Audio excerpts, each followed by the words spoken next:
The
opinions you're about to hear on this show are strictly those of the panel.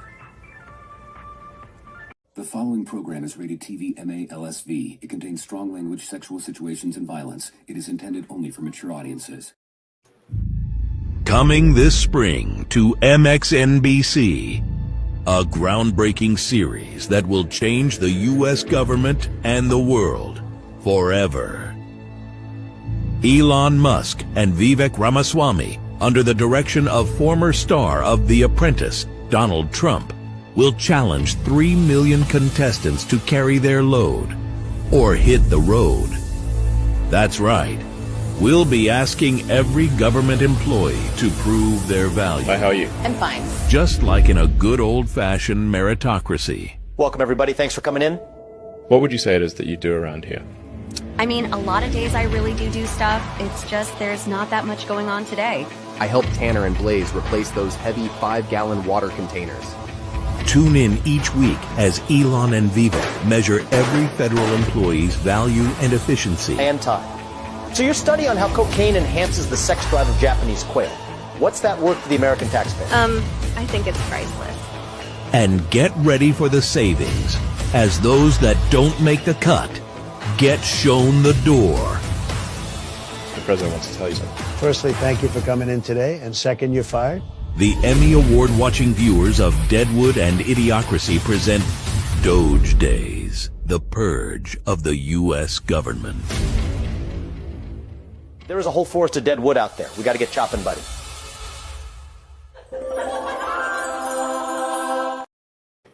Hello, hello, hello. Welcome to the shit show. I just love that video. I really do love it. And it would be so great if they could do that on live TV, like make a show out of it, since neither one of them work for the government, and let them, talk about what they're doing and interview people that they got rid of or, whatever. I think it would be freaking awesome. But I don't know what you guys think. But how was you guys' holiday? Tiring. Oh, I'm sorry. Mine was pretty good. I got to sleep in and eat. Go ahead. If I answer honestly, I'll get banned. So. Oh, well, don't do it. Don't be fully honest. So, yeah, orange phone. Yeah, man. How you doing, Conroy? Good shit.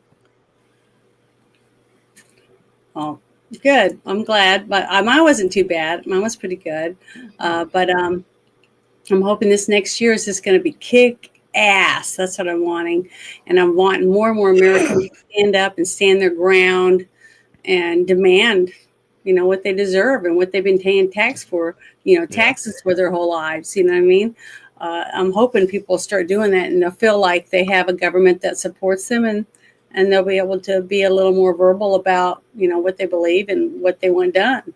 Like if they have problems at their school and their school's trying to do stuff to their kids that they don't agree with, they can write a letter to the federal government, Doge or whoever, and say, hey, they're doing this at my kid's school, and will you send somebody here to, see what can be done? And hopefully we have a more hands-on, transparent government that will actually give a shit, and make some changes, and people start fighting back. That's what I'm hoping.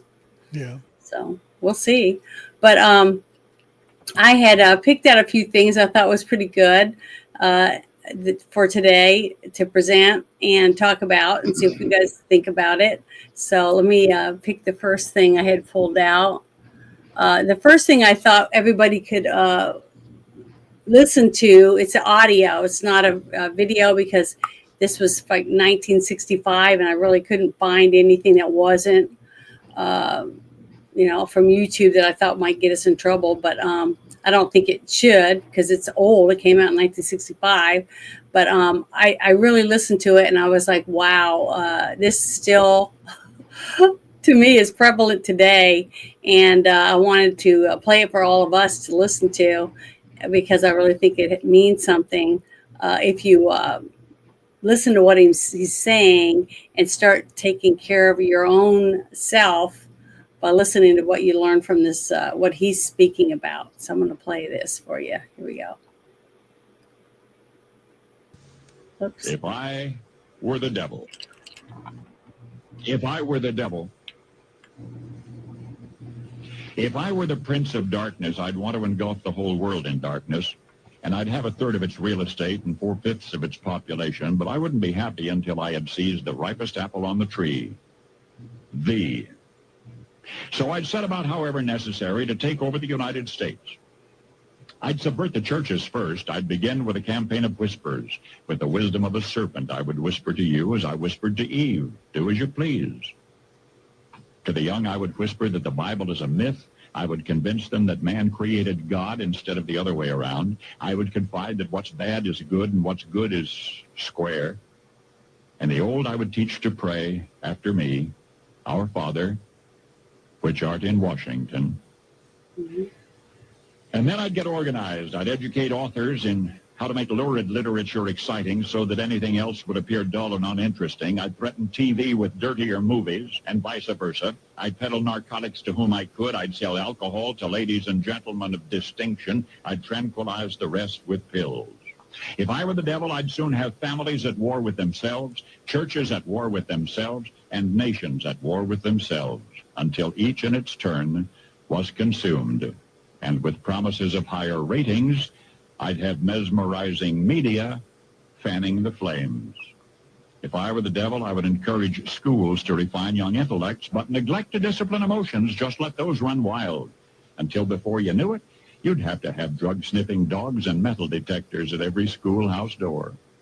Within a decade, I'd have prisons overflowing. I'd have judges promoting pornography. Soon I could evict God from the courthouse, then from the schoolhouse, and then from the houses of Congress. And in his own churches, I would substitute psychology for religion and deify science. I would lure priests and pastors into misusing boys and girls and church money. If I were the devil, I'd make the symbol of Easter an egg and the symbol of Christmas a bottle.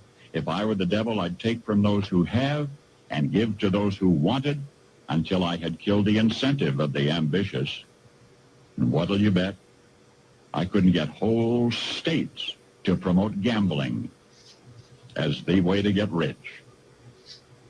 I would caution against extremes in hard work, in patriotism, in moral conduct. I would convince the young that marriage is old-fashioned, that swinging is more fun, that what you see on TV is the way to be.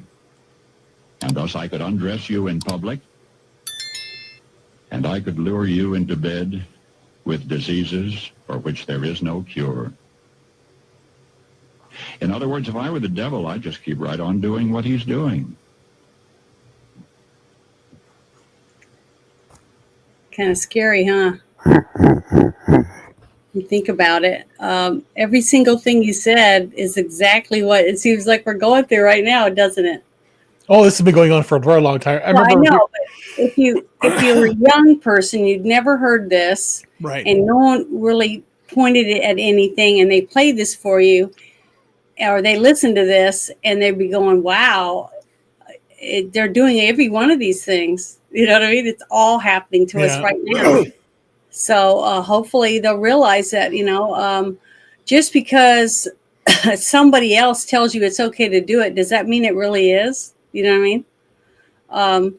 And that maybe we can get back to family values again, and start making it acceptable and cool, neat, that you want to be one of the people that lives a clean lifestyle, have a mom, a dad, you sit at the table and eat dinner with your family, that type of thing, instead of everybody all eating whenever and,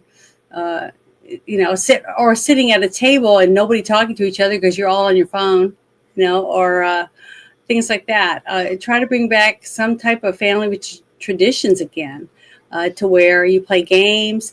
I just had a great time at Christmas. We played Skippo, we played Sequence, we played all these different games. We did charades. I mean, we just had fun. We listened to music, we put puzzles together. We watched a little bit of football, but I'm not really into it, so we would do a little bit this and that. And I crocheted some. Gave a gift. One of the bags I gave as a gift while I was there. But the thing is that just want people to be able to trust one another in your own family. And how can you not? How can you trust someone when you know they're doing things that you don't agree with? You know what I mean? If they're sneaking around on their spouse or their girlfriend or boyfriend, if they're doing drugs, if they're smoking or smoking pot and hiding it from everyone, if you have to hide it, then you shouldn't be doing it. You know what I mean? If you have to sneak around and do something, why are you doing it? I just don't understand that stuff, and I just wish more people would think about their actions before they do it, because a lot of us, I feel, having a hard time because they look in the mirror and they don't like what they know about themselves. So they don't like what they see in the mirror. You know what I mean? And they don't know how to make it better. Well, you can make it better by stopping doing it, the things that you know are wrong today, and working towards being a better person, being better to other people, being better to yourself, those type of things. I just wanted to play that because I just wanted everyone to realize that we're all the same. We really are. You take off all our skin, basically, we're all just muscles, bones, and blood, right? And it's how the impressions we leave on others is what makes a difference on who we are and whether or not people remember you or not, right? Your camaraderie, your relationships that you work on in your life. That's it. That's all you get. To me, that I believe that's all we take with us is our memories, our feelings, our things that we have in our soul that we take in. And because we know that our clothes and none of our things go with us. So to me, that's the most important treasure to have, is what wonderful things you can take with you when you pass on, your memories of all your interactions with all the people you love and people you care about, all the hugs and laughter that we had, those things. That's why I wanted to play that. But hopefully I didn't bore anybody or freak you out or something, because I just heard that again. And my mom used to listen to Paul Harvey with her mom. And they really liked what he had to say. So apparently he said some good things, because I really liked I really liked that. And I thought it was spot on for what's going on right now. Yep. So the next thing I wanted to bring up was something that Trump talked about, and he was people were making fun of him because of it, because he was talking about us being able to fly in planes and stuff one day. And then I saw this video and I thought, wow, this is cool. What if this is what's going on in New Jersey. Isn't New Jersey like a place that they make lots of cars? Do they make cars there?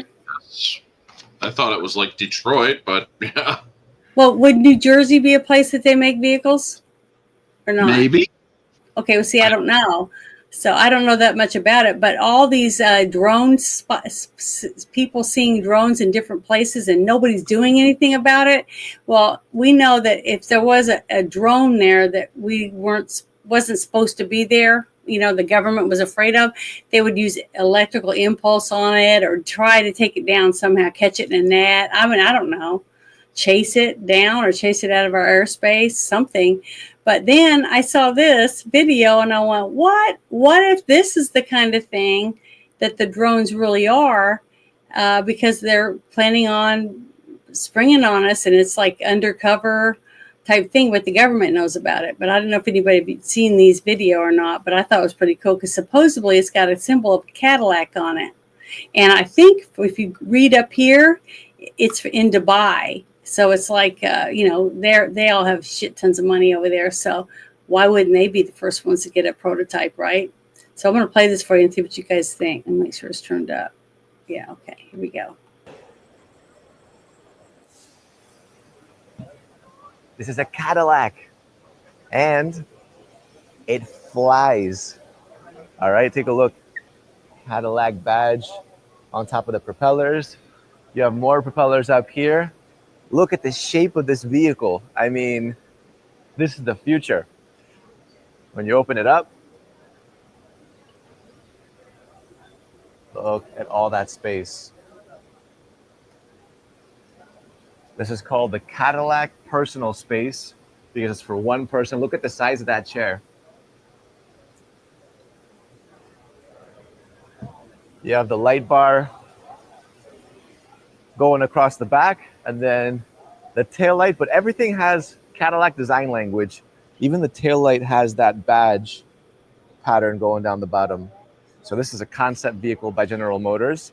It's along the same family as the inner space and the social space. This one is the personal space. All right, over here at the front, you have the retro Cadillac text logo. And you have a green light because when this is flying, it lets other flyers know, thanks to the red light, that this is the front of the vehicle. Green light, red light. But look at this. Can you imagine this flying in the future? You go to the front, have the Cadillac logo from the interior visible too. How cool is that? I thought that was freaking cool. Have you guys seen that? Mm-hmm. Oh, you had seen it? I've seen a bunch of different concepts of flying machines and whatnot. So that's like a giant drone, isn't it?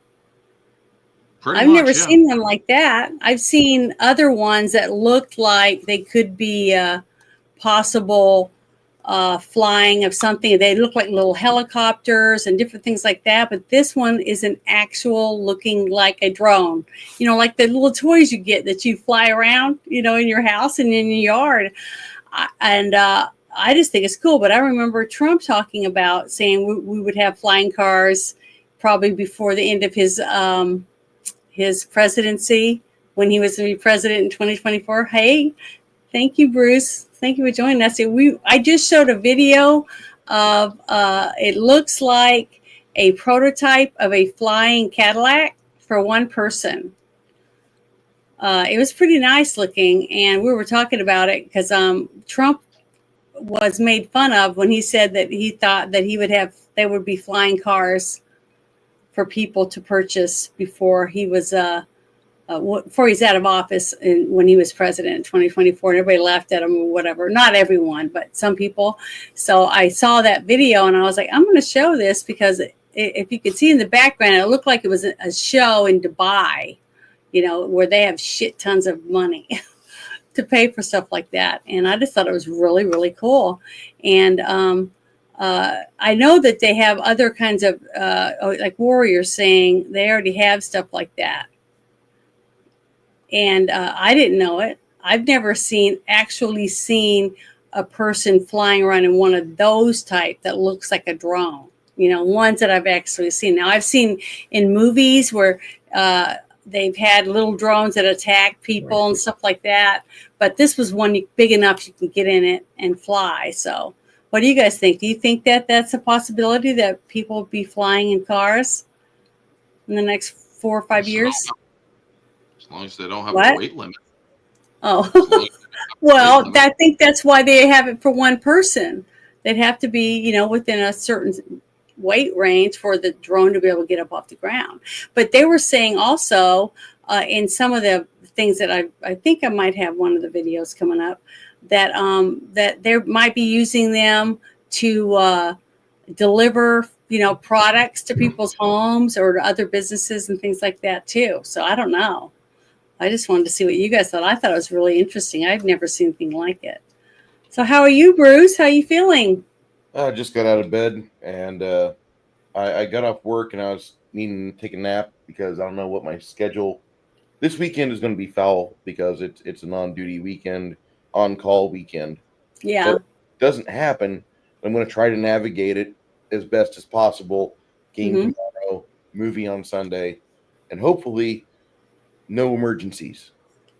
Well, you got to work. I understand that. But I mean, how are you feeling? Are you feeling better? I'm feeling a lot better. Okay. Last weekend I was feeling like crap. I'm still having phlegm come up, but it's to be expected. It's that type of year, time of year. We've got mountain cedar is blowing off the hills right now. It's not good. Oh yeah, I know. My allergies.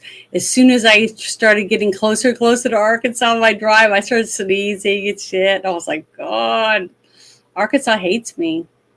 But it wasn't near as bad. But when almost the second or third day, I think it was the third day that I got to Texas, it rained.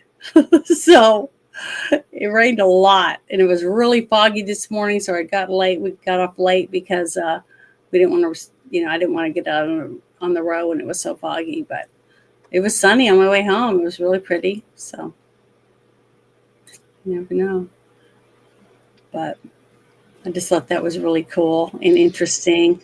The whole drone concept, simply because people made fun of him. Trump talking about it. But I really do think that it's going to be possible. We're going to see more and more stuff like that and more affordable, because it really, to me, isn't public until normal people. I'm not talking about multimillionaires or billionaires flying around in a drone. I'm talking about regular people. That you don't have to win $1 billion in the lottery just so you could buy a drone to fly around in. I don't know. I just think that's ridiculous. But I'm hoping one day it'll be for, regular people will be able to afford to do that. Or, a lot of those people that buy those kits and they build their own little planes and stuff that they can fly around in themselves, you have to register it and all that stuff. I'm sure there'll be rules and regulations and all that stuff. But I'm excited about it. I just thought it was so cool when I saw that video. I was like, wow, that is awesome. So I'm hoping we see more stuff like that. I'm not certain. I'm not impressed with drones yet. Like Six Nations says, is it making me $1 million? I'm probably not into it. Yeah, well, that's what I'm saying. It just, some people do it because they're hobbyists, just like you. You paint and stuff like that because you love doing it, you enjoy it. So there's a lot of people out there that will do drones and airplanes or model cars or whatever else simply because they enjoy doing it. It's not because they think they're going to make a lot of money. They're doing it because they want to see it happen. They want to see it come to life. If I had a brain and I was smart enough to be able to make a teleport thing like they have on Star Trek when people get whisk around, and make the thing where it makes your food, disappear when you push a couple buttons. Oh my God, I would do that. And I would just want it for everyone to have it, if I could figure out a way to do it. But I'm not that smart, but that would be really cool. But the next thing I wanted to present, I thought would be really interesting. Let me see, make sure I click on the right one. Darn it. Okay. I think it's this one. Yeah, here we go. I thought this was interesting. Real men don't just think of themselves. Are you a real man? I thought that was a good headline, but I'm going to share this with you. I don't know if you've seen this. This is about a guy who started his own business, basically to help other people. So, and to train young people to grow up and want to help other people too. So I think it's a really good article, good news story. A man from Huntsville, Alabama, caught the bug for helping people when he mowed an elderly neighbor's lawn. That turned into a nonprofit called Raising Men and Women Lawn Care Service. Yeah, the idea here is kids learning the value of service and many deserving people ending up with their grass cut. That same man is now crisscrossing the country with his lawnmower and for a great cause. Smith has crossed the country 8 times previously, mowing 50 lawns in 50 states. Each time he picks a deserving group of people. This year, it's Gold Star families, Purple Heart recipients, POWs, and veterans. I believe it's important to honor our veterans because we should honor our veterans while they're here. We have sacrificed so much for this country, and it's only right that we give back where we can. And my way of giving back is by mowing free lawns, and I'm honored here today to mow for another veteran. The Owens were in on it the whole time. It's a nice thing to thank him for what he's doing. Once Smith finished his work and went to thank the Owens for their service, Ford thanked him in a big way. Awesome. Yeah, they I think they gave him his own car. So to thank him for helping all these people.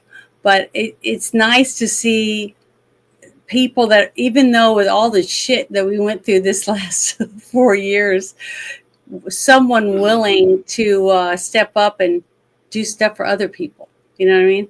To show that just to make it buck isn't worth it. That sometimes doing things for other people makes you feel good. You know what I mean? Wow, you've gotten a lot done on that, Bruce. That's pretty good. Getting ready to do another coat on another layer of paint on the teeth and claws. Mm-hmm. And then I'll go back over and I'll hit the base one more time because there's some splotches of red down here. Then we'll start getting the stems of the necks and then get the bases mounted. Looks really good.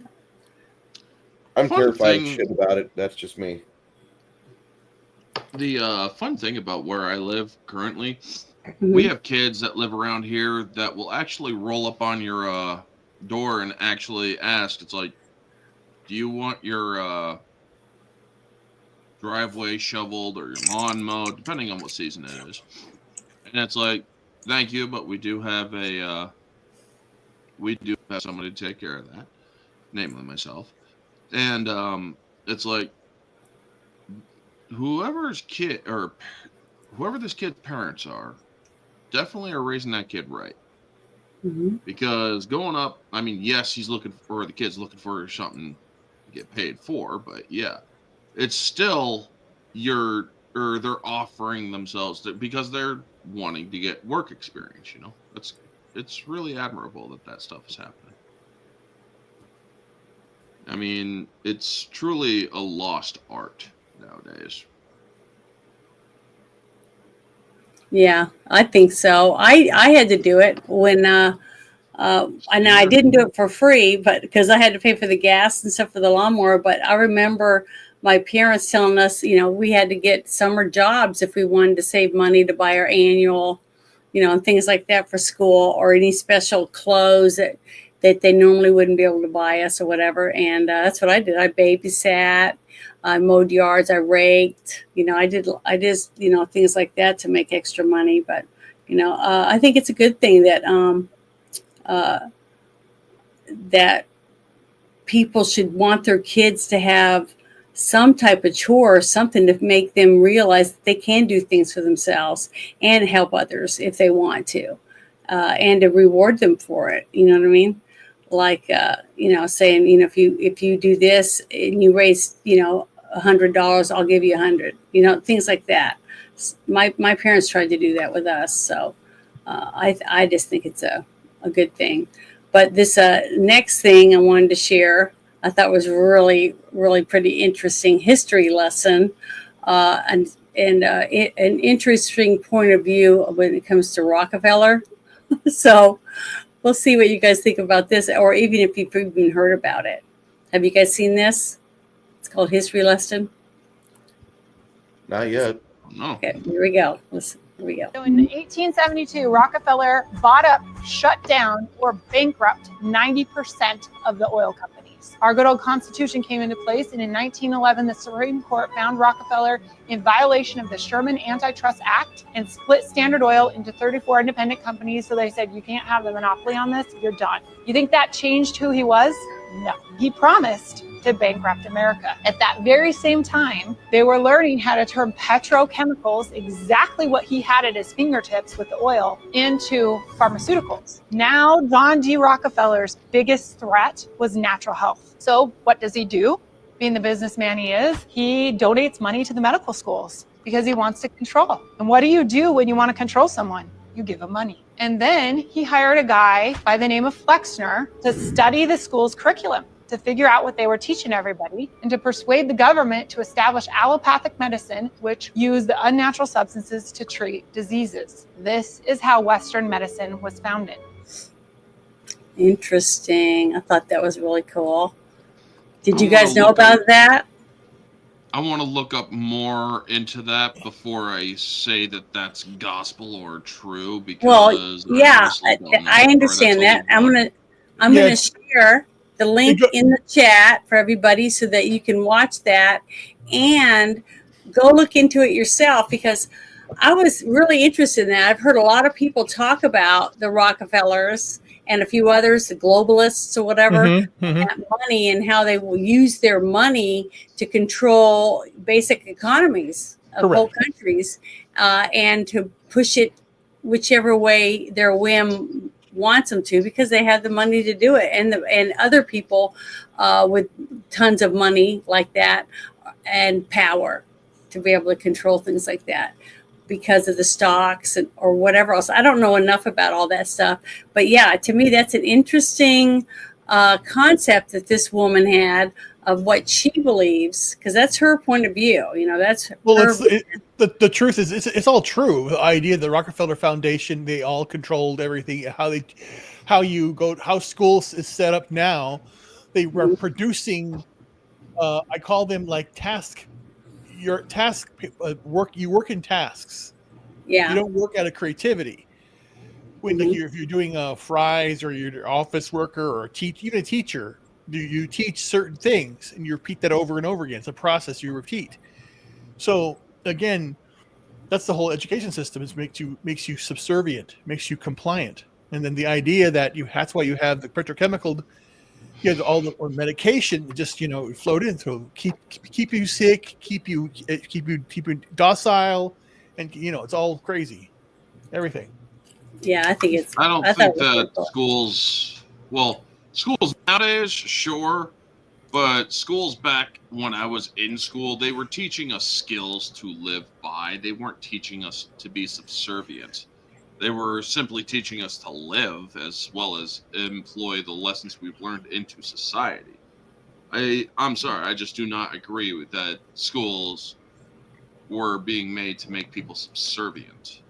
Yeah, they're institutions of higher learning, prisons, to keep you compliant.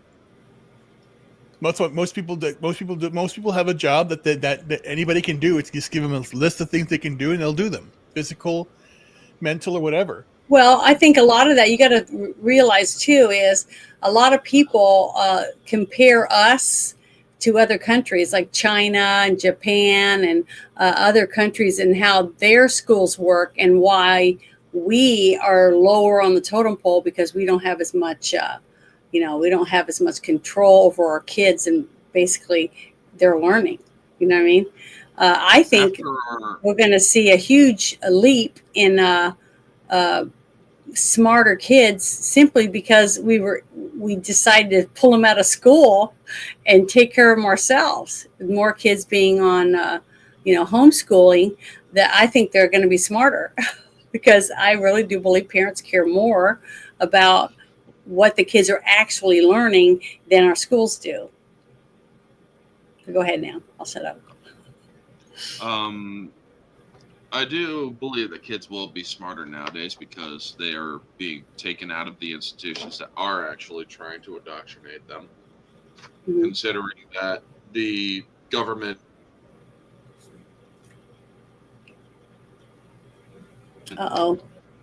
it is you can find a correlation that our educational value and our educational skill has actually diminished.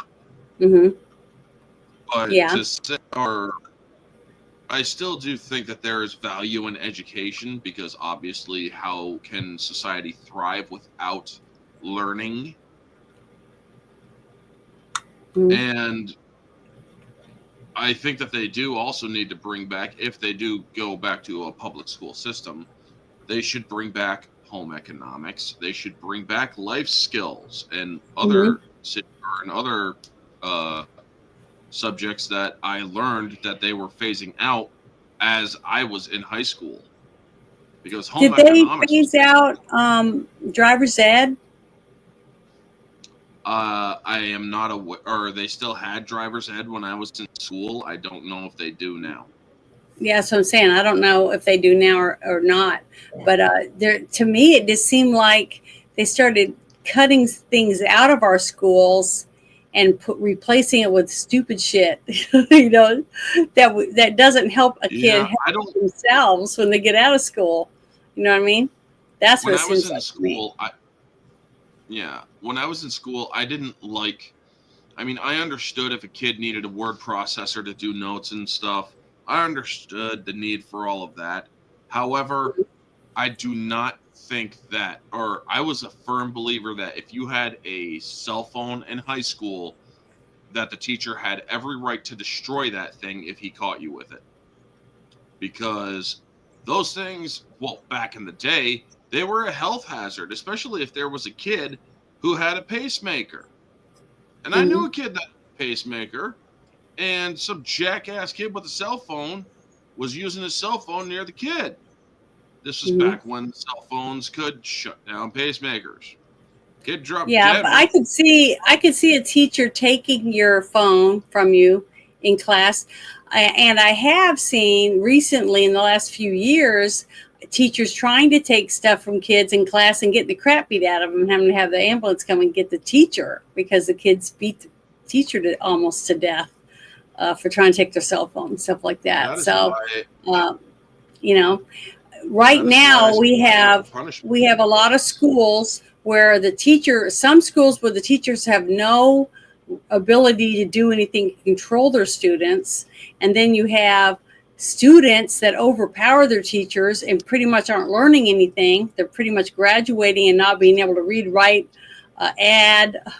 know how to read cursive, any of these things. So that's what we're having a generation basically of kids graduate from high school that can't even get a job or take care of themselves because they didn't learn anything. They didn't learn enough to be able to go out and get a job at all. Even working as a cashier or in a gas station or anything. A job in a factory. Like a chicken processing plant or a canning plant where they can vegetables or any of these things.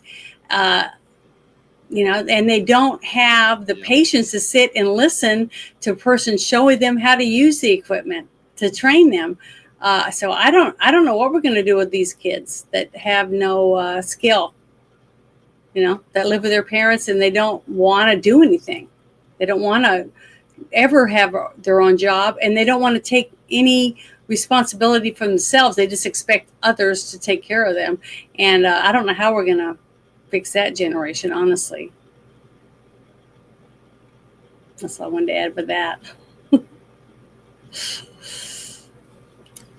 I'm a little worried. I mean, I saw something today where this young girl was wanting to do nothing but travel, and she was upset she has to work for, money to earn so she can go and do her dream of traveling and just traveling around. That's all she wants to do. Travel.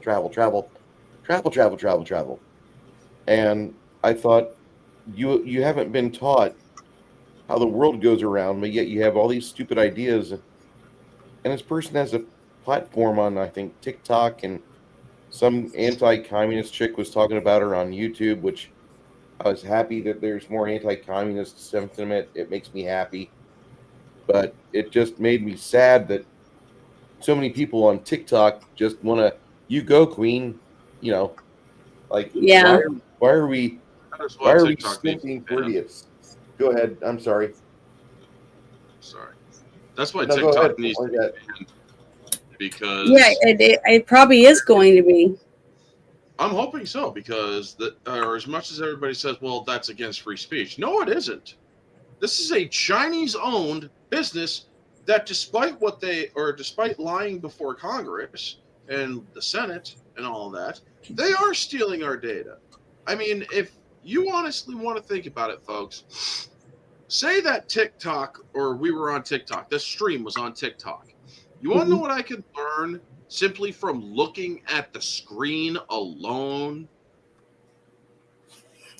I could make so many freaking body language readouts. I could make so many freaking assumptions on how these people are, wealth wealth acclamation and whatnot, how much people are making, what people are, different things like that. I mean, simply looking at You can't that do tells that you by that this. watching any of the other shows, like the Kardashians and all these others. You can't get that kind of stuff from any of these other shows that they do, reality shows. Oh, sure, you could learn shit from reality shows, but I'm talking about learning about civilians simply by what they post, simply by them doing all these little selfie stuff and this and that. Honestly, I mean, I think looking at that, Facebook is worse. Facebook to me is worse than TikTok. People put what they had for breakfast when their kid went to school, what their kid did at school. They put every detail like a diary on Facebook. TikTok, as I see, is mostly dumbass videos of people doing stupid shit in their yard, or dancing in front of a mirror, putting on makeup and putting costumes on, or showing floods, or all different kinds of little tiny snippet videos. But Facebook is people's whole, you go scroll back in their timeline, you can pretty much read every detail you want to find out about anybody on Facebook. So to me, if they get rid of TikTok, they should get rid of Facebook too, and maybe Instagram. There's a lot of those out there that have too much information. Facebook and what people are posting on Facebook is doing it through their own choice to do that. Now, that is their stupidity. However, it is American owned. That's my point. I don't not believe that we should be using apps that are owned by un-American sources that are hostile towards our country. China is a Well, if hostile somebody buys it and does it, then will you agree that it should be all right to have it here? If they buy it, I honestly, society would be better without TikTok, in my opinion. Yes, I know, Janet, you use TikTok. But honestly, I don't use Facebook, but I use TikTok, but I don't put personal stuff on there really. So, but that doesn't mean anything for me. I don't know what other people put on there because I don't really sit and go through everybody's TikToks and stuff. But the stuff that I have seen is just mostly dumbass shit, like me watching the Man Show or that other show where the guys glue a dwarf to their chest and dumb shit like that. That's what I see.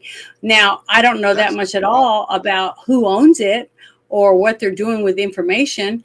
That I agree with you on that part. I don't think it's right for any company, whether it's Facebook, TikTok, Instagram, or anyone else, to be able to collect data on people without their permission and to be able to sell that information to other people. I 100% agree with you. And I don't think any company should be able to do that.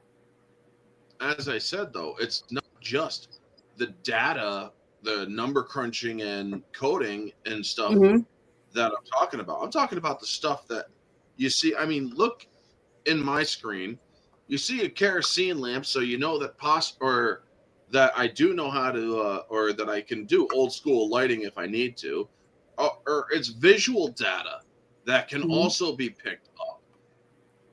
That people are honestly just dumb about it, because showing stuff around your house Jesus Christ, I have seen things where a person, this is an actual thing that happened, where a person was doing a whole TikTok thing, and it's like, you claim to be a parent, you got your kid with you and whatnot. The state of your house would get CPS called on you. Yeah, you'd think. Well, yeah. I mean, there's also those other things where it's like, I mean, this isn't from TikTok, but it just shows that there's a serious degradation of and buildup of stupidity from people because they think that they are private or that they're in privacy or secured.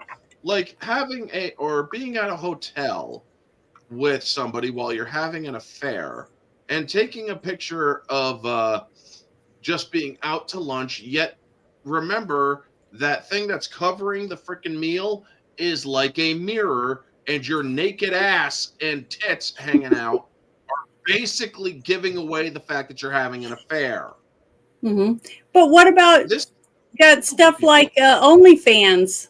Okay, and you got women on there or guys that dress up like a pig, put a pig nose on, put dirt all over the ground, cover it with water, and then roll around it almost practically naked in mud going, what I'm saying is people, it doesn't matter what app they have, people are going to do stuff that they just think that they want to do or share with other people. So, Janet never caught me for money. I only was on OnlyFans for one night because I had to help the Barroom podcast with a thing about a woman named Amaranth. Because she makes it was to basically cover how much she makes in a day. That woman makes tens of thousands of dollars in a day. Yep. And it's like seriously disgusting. But the thing is, content though. I mean, don't you think she puts out good content? There's no fucking way that I would pay for her content. The only reason why I went on to OnlyFans, and thankfully at the time she was running a promotion so I could sub to that thing for $3.25 at the time. And it's like, okay, well then after tonight, get rid of the whole freaking thing. I unsubbed, I got out, and it's like, thank God, no more. But here's another thing. There's this woman that was studying for, oh my God, what was it?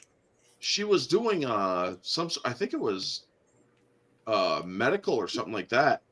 And she got so sick and tired of having to study that she decided to freaking go and start an OnlyFans. This was on X recently. It's like, I'm kind of giving up my dream to be this, and I'm going to just be an OnlyFans model. It's like, you fucking whore. No offense, folks. This is an uncensored stream. Yeah, but this is a shit. You got to understand that anyone, whether it's a man or a woman, if they're doing stuff like, if I wanted to just dance around with pasties on and someone wanted to pay money to do it, and I'm doing it for the money, I'm doing it because I want the money. And if there wasn't people paying me to do it, then I probably wouldn't be doing it. You see what I mean? I'm not going to do it because I don't care about making that kind of money. And plus, there's 10 million people, women that are way prettier than me, that would be willing to show their boobies and jump around with pasties on. So there's no reason for me to do it. You know what I mean? Or anyone else, honestly. But I wouldn't do that because I have some modesty and some pride in myself. I don't want to. I don't want somebody later on to say, "Hey, I saw your tits on." And your pasty fell off or whatever, like what happened with Janet Jackson when she did that one routine on the Super Bowl. I mean, I'm just saying, if they want to do it, I have no problem with it. I'm not going to pay to see them do it, but I don't have a problem with other people. If they're an adult that wants to, there's a woman right now on YouTube that wears overalls with no bra, no shirt or anything, bends over a lot, and while she's working in her yard. And if guys want to subscribe to her and watch her walk around and bend over and show her side boob and whatever else, more power to them. But if it wasn't for the people clicking constantly, they wouldn't be making any money. I'm not making any money. I make no money at all doing this. Okay. Yeah. I'm not you see that, monetized, and I probably never will be, because every time I get shut down, I go drop back down, to a, 1,400 hours, and you need 4,000, and you have to have one full year with that many hours in there. And I just don't see that ever happening, because they hate me for some of the stuff I talk about. So, and I'm not going to stop talking about it unless they make me completely take me off. And if they take me completely down, then I'll go to somewhere else and talk about what I think is important. That's why I started doing it in the first place, because it was fun. I enjoyed what I'm doing. And if somebody wanted to sponsor me and they started telling me, well, you can't do this, you can't do that, then it's not me anymore, is it? Yeah. It's not my show anymore. It's someone else's. So I won't do it. Yeah. Speaking of OnlyFans, because a lot of people are in the chat talking about it, did you hear about the woman who had sex with 100 guys in 24 hours? Yeah, I did. Yeah. We did. A lot of us were talking about it. She's now trying to up her game. 1,000. She wants to go 1,000 in 24 hours. 40. I thought it was 48 hours.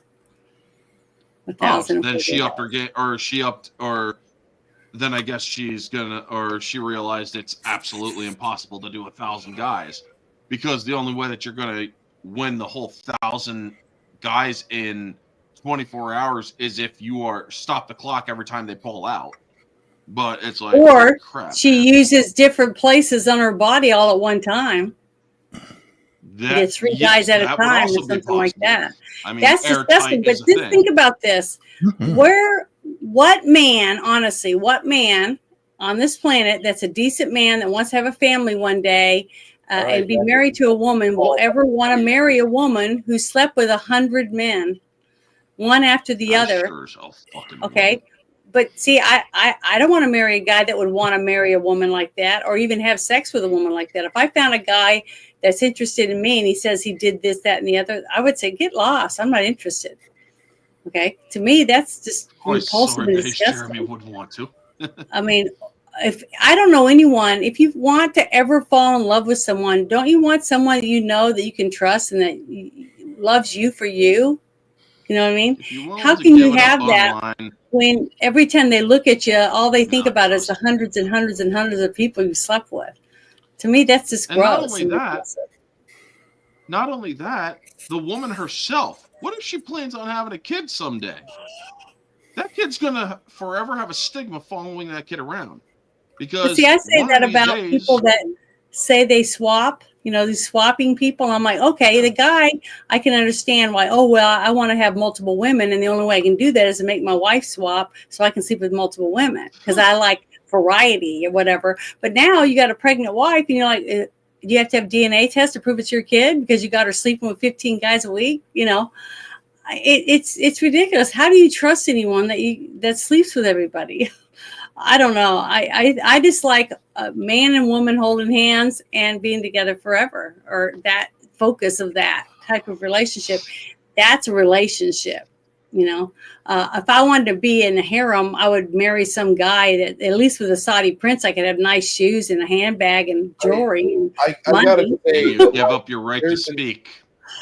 I know, but still, it's just stupid. Go ahead. I'm sorry. There's an untapped demographic of people that would subscribe to watch a married woman and a married man go out on dates and have stupid small talk, and then go home and have 20 minutes of missionary sex. Well, by just those two themselves, there's an untapped demographic for that OnlyFans. Rise to the challenge. I mean, I can see it. Like, normalcy is going to get so hot here in about 3-4 months. I can see it because America is getting its mentality back. So you're going to see all the waifu shit that's going to fall off to the side. You're going to see all the crazy, stupid sex dungeon shit that falls off to the side.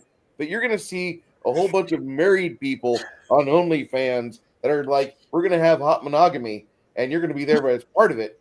And most of us are like, no, don't want to watch, two people fuck.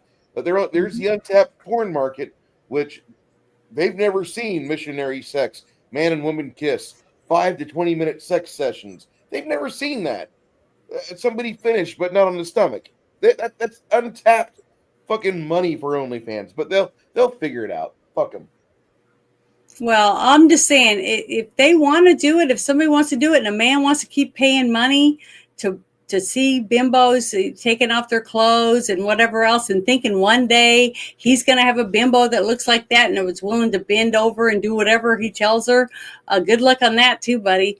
Because if you want a real relationship, it takes two people side by side being partners in life. See, that's how I look at relationships. And if you ever want one like that, you're not going to get one by paying her money, because she's not going to cook and do all that stuff for you. She's just going to, have sex for your whatever amount of time that you want her to.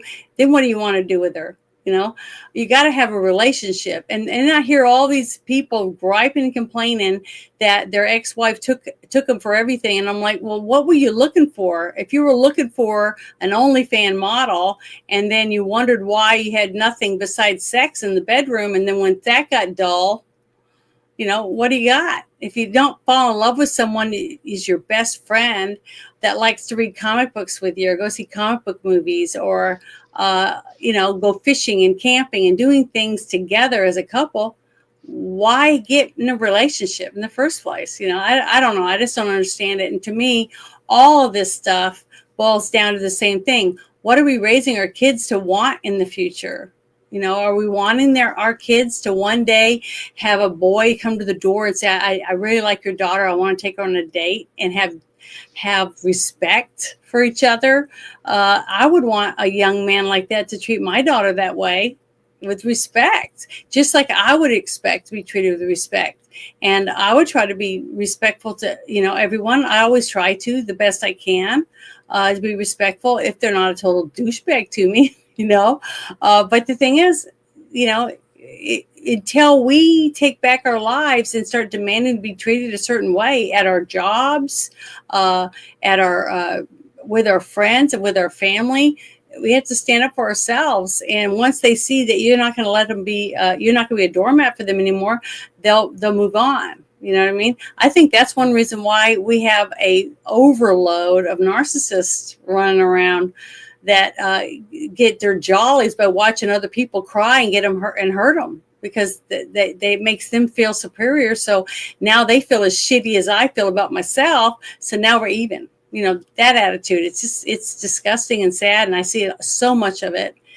People tearing each other down and laughing about it and thinking it's great, because inside they're miserable. You know what I'm saying? When I get upset, I just cry. I wish I didn't. I hate that about myself because I'm so weak. I cry about so much stupid stuff, but that's my way, I guess, my body's way of releasing the anxiety my way of releasing tension or whatever is crying, or going to work out at the gym or whatever. But I see so many people taking it out on other people, and they're bullies. They're being a bully, but they're also bullying them to make themselves feel good. I don't know. It's just, it's sick. That's one of the reasons why I wanted to start with that first thing I did about if I was the devil, what would I do? How would I get people to lean towards my side of the fence without even realizing they are? Because instead of trying to help others, they're just wanting to help themselves. If everyone's self-centered and selfish, who gives a shit, right? Who gives a fuck? Who cares what happens tomorrow? Who cares if someone kills puppies or runs over kids while they're playing on their bicycle in the street, or robbing stores, running over people while they're at a parade for Easter, all that. Nobody cares, burning people's businesses down, going in and stealing $900 worth of product off the shelf while that lady has to pay $15 for her lipstick. It's ridiculous. But as long as we let people run over you and run over your town or your city, why do we think it's going to get better? What's going to get better from that? The next thing is going to be the real life purge. That movie, The Purge? That's what I think we're headed towards. That type of shit. I don't want to live in a world like that. No, keep importing people that don't love your country, that don't like your culture. You want to keep those people close to you. You want to bring more of them in. So it seems like, doesn't it? It's scary. Yeah. So but yeah. earlier that you were asking about the how they plan to decertify the election or whatnot. Yeah, on my timeline. I did. Yeah. I figured that would be a good way for me to engage that topic in this. Okay. One of the things is a lot of people are starting to freak out. Well, what if they don't certify? What if they don't certify? Well, I actually had a talk with my brother earlier, and I go to him about political stuff because, well, it isn't exactly my wheelhouse. I'm a movie person, you know. But from what I understand is, one, they're trying to use the 14th Amendment. And there's these videos out there. I actually sent you a link to one of Black Conservative Perspectives videos where all these prosecutors are saying, oh, the 14th Amendment clearly states he cannot be certified, and anybody who does certify him is violating their oath of office. And it's like, here's the thing, you dumb fucks. You need to ask yourself some simple questions. Question 1. Did Donald Trump ever be charged with inciting an insurrection or engaging in insurrection? Quick answer, no, he did not. Did any of the J6ers? No. They all got charged with interrupting a congressional hearing. Unlawful. Misdemeanors. Yep. Question. Did he ever get convicted of any of these or of said charged crime? No. So, 14th Amendment, Clause B or Clause 3 or whatever it is, does not apply. All of you prosecutors out there, honestly, should be disbarred. You should not be allowed to practice law because you are allowing your feelings to influence how you interpret the law when you should be upholding the law as it is written, not as how you want it interpreted. Because here's the thing, folks. Donald Trump won by mandate of all or of the majority of the people of the United States. And everybody's going to be like, oh, it's only 1%. That's not the majority. Let me ask you something. Did the greater number of people vote for the man? Yes. That's the majority. Now, Raskin has said, and the media is actually trying to defend Raskin by saying that he never said that they would engage, or that he said what he said in that video about participating in Civil War stuff and shit. Here's the thing. Video states pretty clearly that he will not certify the election. And here's the thing. By not certifying the election, you are therefore actually engaging in an act of insurrection. And oh god, what was that other word? Shit, it's not treason. Sedition. Yes. Sedition is an actual crime in this country, folks. If you actually try to commit sedition against an incoming government that was duly elected by the people, of the people, and for the people, you are engaging, therefore, in an act of insurrection and therefore can be charged federally with an insurrection charge. Jamie Raskin and all you other Democrats, if you try to desert or if you refuse to certify the election, you can be arrested. Because your failure to certify will be seen as open act of defiance of the American people. That's a violation of your oath of office. So yeah, go ahead, try to refuse to certify, because right then and there, you have actually committed a crime, a federal crime, in which you can be arrested. And I would hope that the Capitol Police would stand by their oaths and arrest them the second they refuse to certify. So yeah, folks, We'll see. all you Biden sycophants and Harris suck-ups, She's never gonna sleep with you, by the way, so stop dreaming. You're going to have to deal with the fact that Donald Trump is going to be your president come January 20th. He will be certified on January 6th.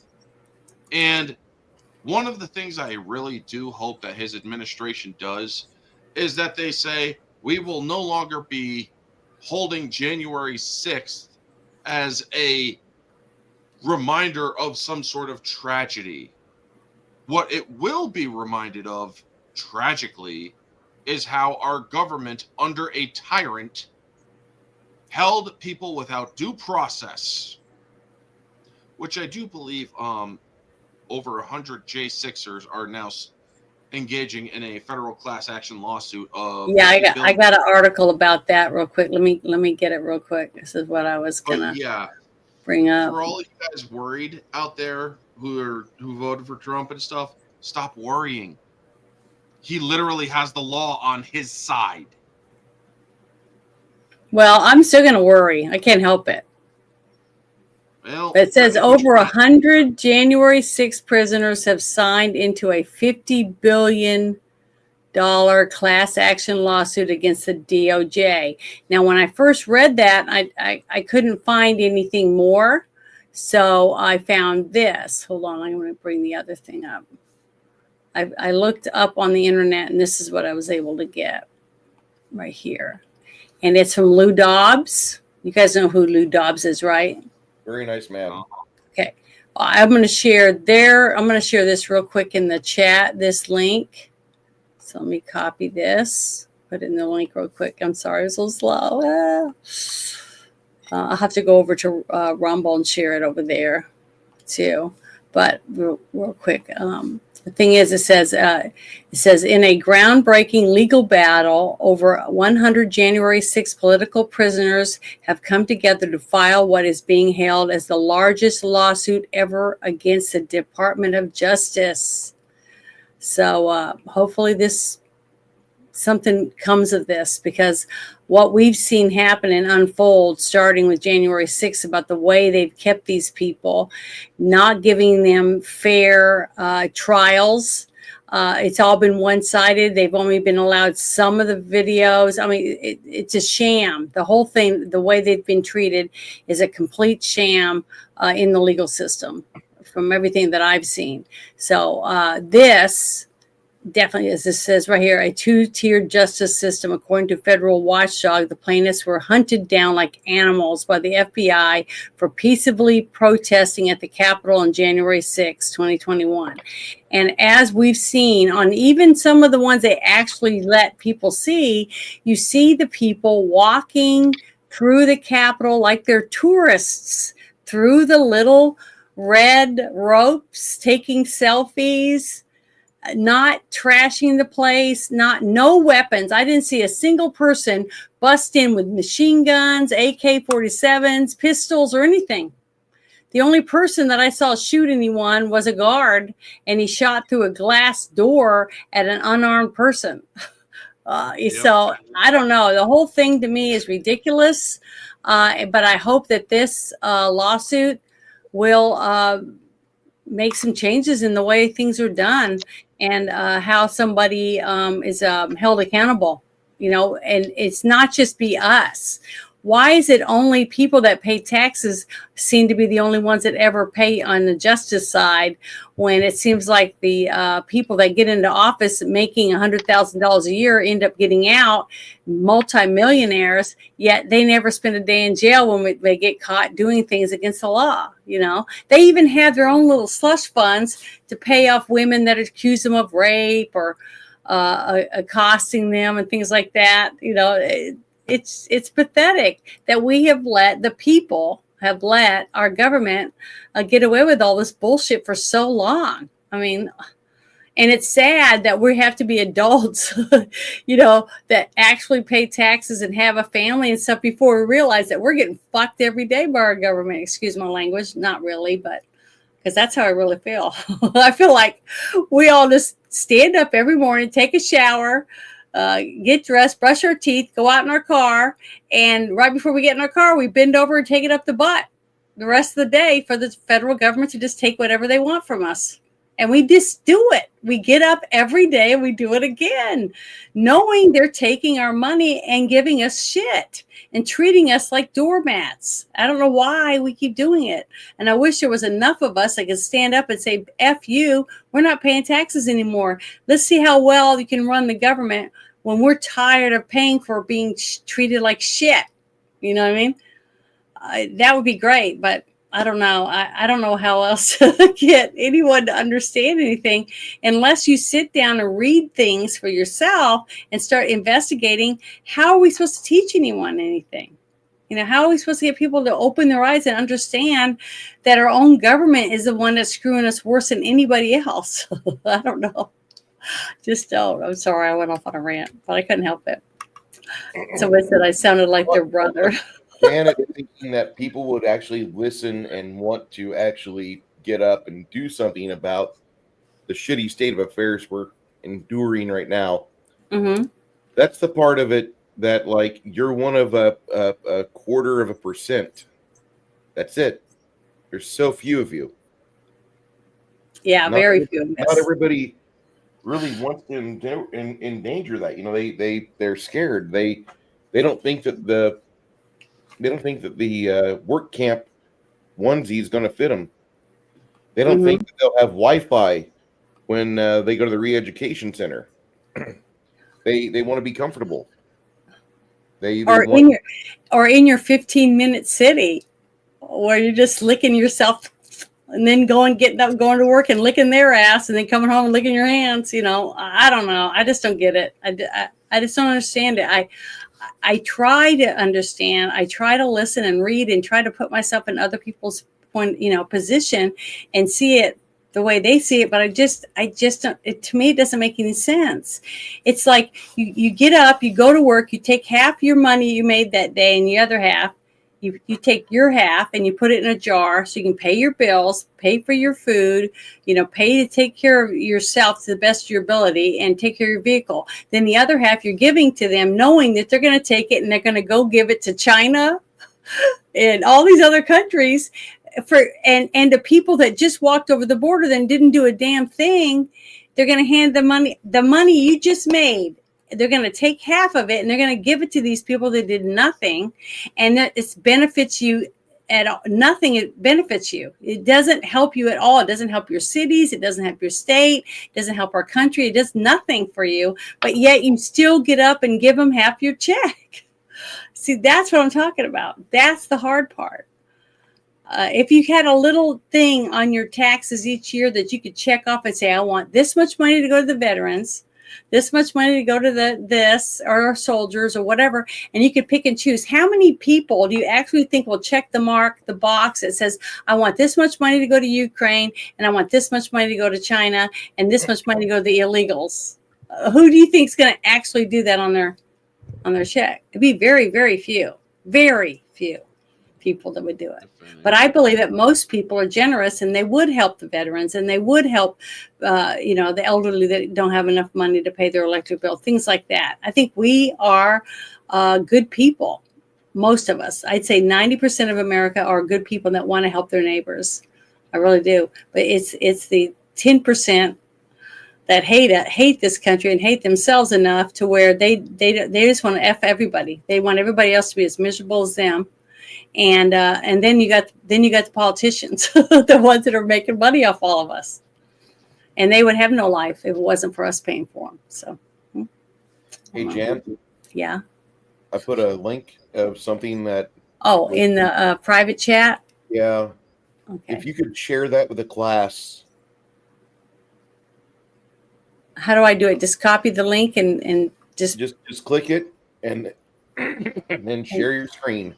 Okay, here I go. I'm going to it right now. Okay, I'm gonna push pause. Now I'm allowed to play this and won't get us in trouble? I don't know about that. Okay, well, I don't know if I can play it. I'm thinking that you can because it's part of the Latino Comedy Project from 2007. Okay. I don't see any copyright information on here. it Okay. Well, it just says, it it's PG-13 or whatever. But let me get this open up. Yeah, here we go. All right, can anybody see it? Yep. Make sure it's turned up. Make sure you rock. A new age is dawning.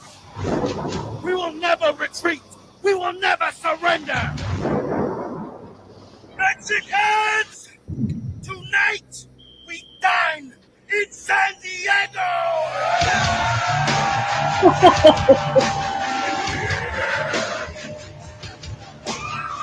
300 vibes.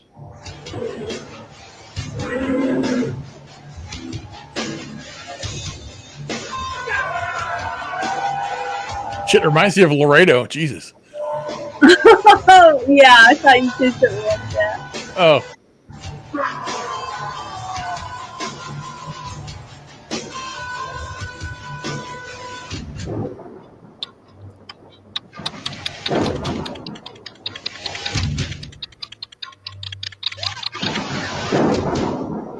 Yeah, coming soon. Well, they're already here, most of them.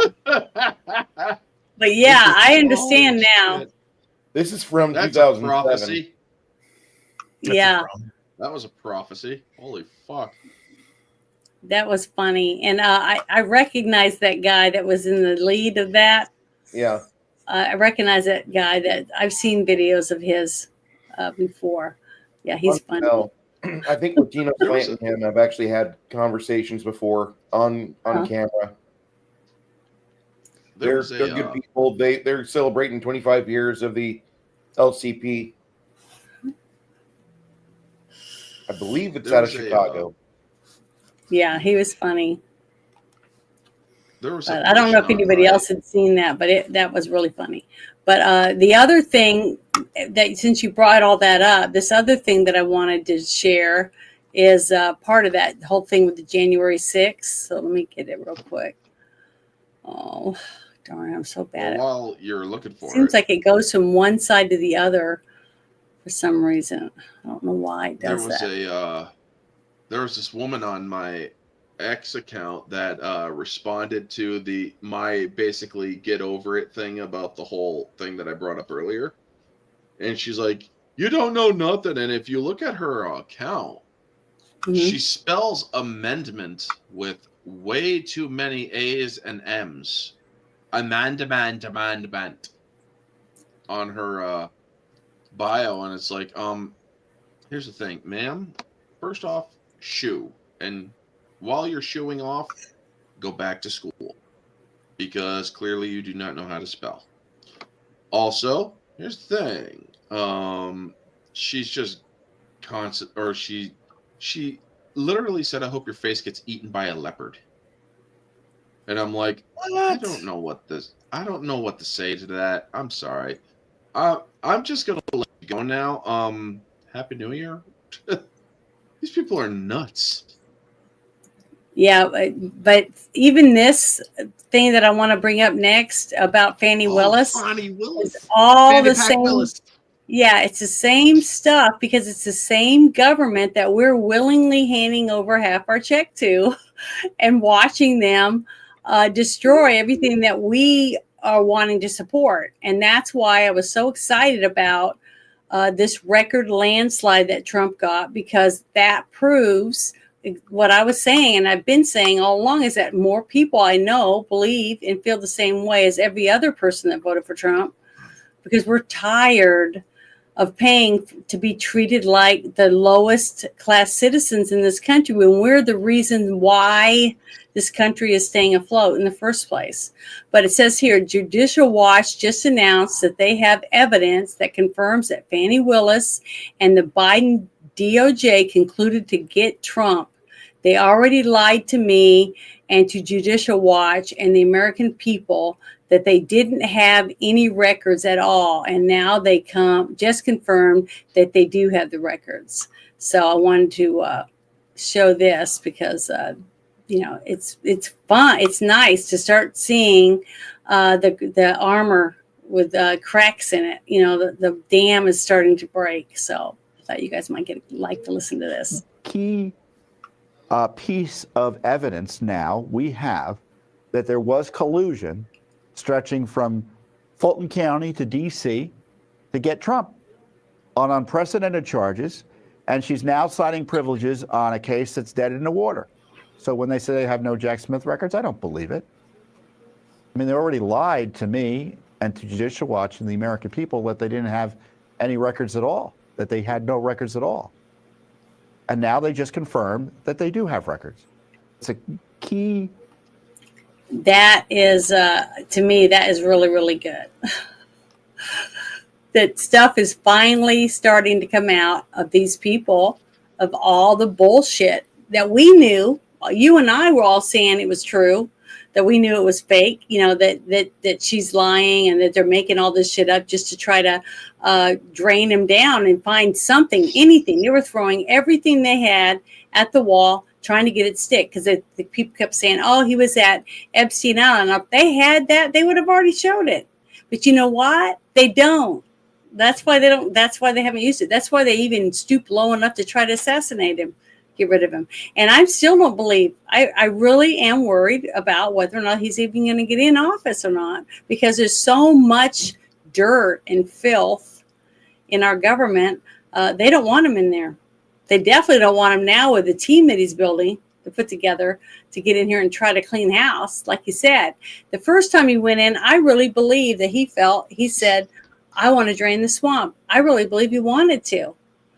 Okay. And he had all the people. He had both houses, right, to do it. But guess what? They didn't back him. They kept saying, all of them, to get in office, to win. Oh, we're going to get rid of Obamacare. We're going to do this. We're going to do that. Blah, blah, blah. Did they? No. Did they back Trump? No. He had to do almost everything that he was successful at with executive orders. You know, the video that I played forever before Trump was elected that showed all his accomplishments, all the different things he did, almost all of that was done with executive order. And that isn't the way our country is supposed to run. We're supposed to have our Congress making laws, right? And one law at a time, not these omnibus, ginormous things. There's so much packed in it. It's 5,000 pages. Nobody could read it. It takes so long to read it. And then we have Nancy Pelosi saying, well, you got to pass it if you want to know what's in it. Well, fuck you. We're sick of taking shit. We're tired of paying for all this bullshit that has nothing to do with helping us and our families. We're not going to do it anymore. We don't want to do it. We're sick of it. We want to be able to feed our families, raise our kids, send them to college, and have them be able to take care of their own families. That's what we want. And we want to be able to live our lives, go in our house, wear the clothes we want, smoke cigarettes if we want, eat whatever we want. And it's none of their damn business. Okay. We want to be able to watch TV, play video games, listen to music, barbecue, raise chickens, whatever it is that we want to do. We should have the right to do it. It's our money. It's our property, our cars, our families. And we're tired of them trying to tell us how to do everything in our lives, even trying to shove us all into 15-minute cities. And what's sad is I've heard Trump even say that we should live in 15-minute cities, or some people should. But you should have the right to choose to live there if you want. But if you don't want to live there, you shouldn't be forced to live there. I mean, I don't think anybody forcing me to do anything. Go ahead. I'm sorry. The thing that I like about Trump is he is malleable, even at the age he's at, because he says, if you give me a good argument, or if you give me a good idea that's better than what I think, I'm all for it. Because again, we saw him in his own during his own campaign this year, the whole cryptocurrency stuff. Originally, he was against all that shit. Now, he's for it. Because he realized it's not all that bad in ways that people had misspoken about it. So, yeah, that's the great thing about him. He can actually, if he's given a compelling argument against his point, then he will actually go to a different, or embrace, or possibly consider that point. So if I ever talked with Donald Trump, I would tell him, first off, I mean, during your first presidency, you made a statement that kids playing violent video games is one of the major causes to school shootings. I'm one Mhm. of the living, or I'm me and many others are living examples that it's not true. I was heavily bullied in high school. I was unable to, or I was bullied, wasn't one to fight back until I had no choice. But the Yeah. thing is, I never brought a gun to it because I was always playing those violent video games. And I was able to take all of my frustration out in those games. So that way I didn't go and hurt people. So, yeah, I think that maybe those video games can, if used effectively, can actually be a good form of therapy if properly channeled, you know? I Well, would actually love to talk to him we about will that. we will find out uh, very soon whether all my rants or have anything behind it, or to see what we have to go through to get um, our new president that we just elected back into the White House. I hope it's smooth, but everything that they can always complain and gripe and blame us for, they're already doing it. So that's what scares me. But this next thing I thought was pretty interesting, because this is a gentleman who's talking about the Biden administration and how the open borders and why they've been sending certain people to certain states, like flying them in the middle of the night and all that. Well, I think some of it's starting to unfold, and we're starting to see what their plan was. And this gentleman, what he's talking about, hit the button on the head for one of the reasons why I believe that they were strategically bringing them into certain states to control certain aspects of the way our country is run. But it says here, Biden just gave the middle finger to the working class on his way out the door. This time he's screwing with truckers for the oligarchs. Biden is not a decent man. He's the enemy of the workers and the face of oppression. But that's his point of view on this. And I'm going to play it for you, and we'll see if you agree with him or not. Biden just gave the final middle finger to the working class. What was the middle finger he gave to truckers? He may be on his way out of office, but the administration has used his final weeks in office to give one last kick in the pants to working class Americans. As Landline magazine revealed last week, the Department of Homeland Security has made an additional 70,000 H-2B visas available for next year, doubling the number of the previous year when 1,500 were given to transportation occupations like trucking. So they're bringing in people to drive trucks in America and drive wages down. That's what Joe Biden's doing on his way out of office. That's his big gift. You know what? I should be giving Joe Biden credit just for being able to raise his middle finger to begin with. 130,000 visas might not sound like a lot in a country as populous as the United States, and 1,500 given to truckers, even less so. But when you consider market conditions and just how bad the trucking industry has gotten, you start to see how much of a middle finger to truck drivers that this really is. How bad have things gotten for trucking? Well, the online trucking industry magazine FreightWaves has an entire section of their website dedicated to nothing but trucking company bankruptcies and truck driver layoffs. No kidding. A quick scan through the most recent dozen of 82 articles for 2024 alone show that over 4,000 truckers in the United States were laid off in October and November, and thousands more are at risk of being laid off as the companies they work for seek bankruptcy protection. What on earth would cause the Department of Homeland Security Secretary Alejandro Mayorkas to push for more visas for foreign truckers? He gave us a window into his thinking recently in a November press release. There are employers across the country that would suffer greatly. Employers, not employees, not truckers, not workers, but employers would suffer greatly if they had to pay a living wage to their truckers. He really does care about the average working American as much as the Joker cares about his makeup being uneven. And that right there is one of the things that I think that this administration thought, well, we didn't win. Okay. We didn't get to send the billions of dollars that we wanted more to Ukraine for money laundering or whatever their purpose is, and to China, whoever. So we're going to ruin Trump. We're going to ruin the United States of America on our way out and take as many people down as we can because we don't want him to be successful. We want to prove our point that this man can't fix it. See what I mean? And one way to do it is to make it to where a truck driver can't afford to take care of his family because he can't make enough money to pay his bills and work. He has to work 80 hours a week to barely make what he made when he was making 40 hours a week, 4 years ago. And the fact that the companies that can't afford to deliver the products to the stores anymore are going belly up.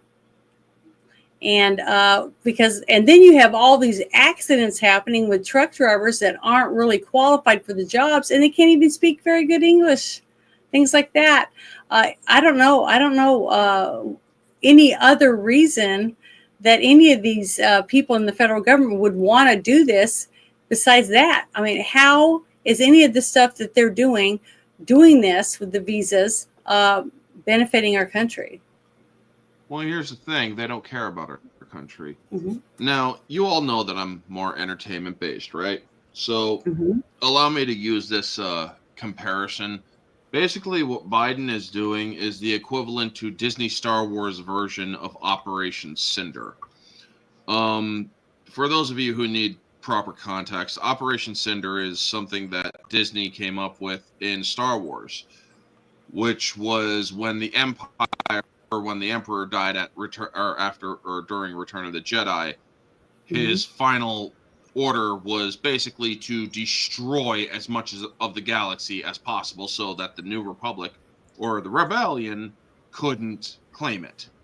If I can't have it, nobody can have it. That is essentially what Biden's administration is doing. He is fucking over the country because he lost. He hates the Democrats because they fucking cooed his ass. He is now, no, he's not going around killing. Well, some of the shit that he's doing is going to end up killing people. But he is commuting the sentences of some very heinous individuals. Now, for those of you who don't know, commuting sentences does not mean they are getting out of jail.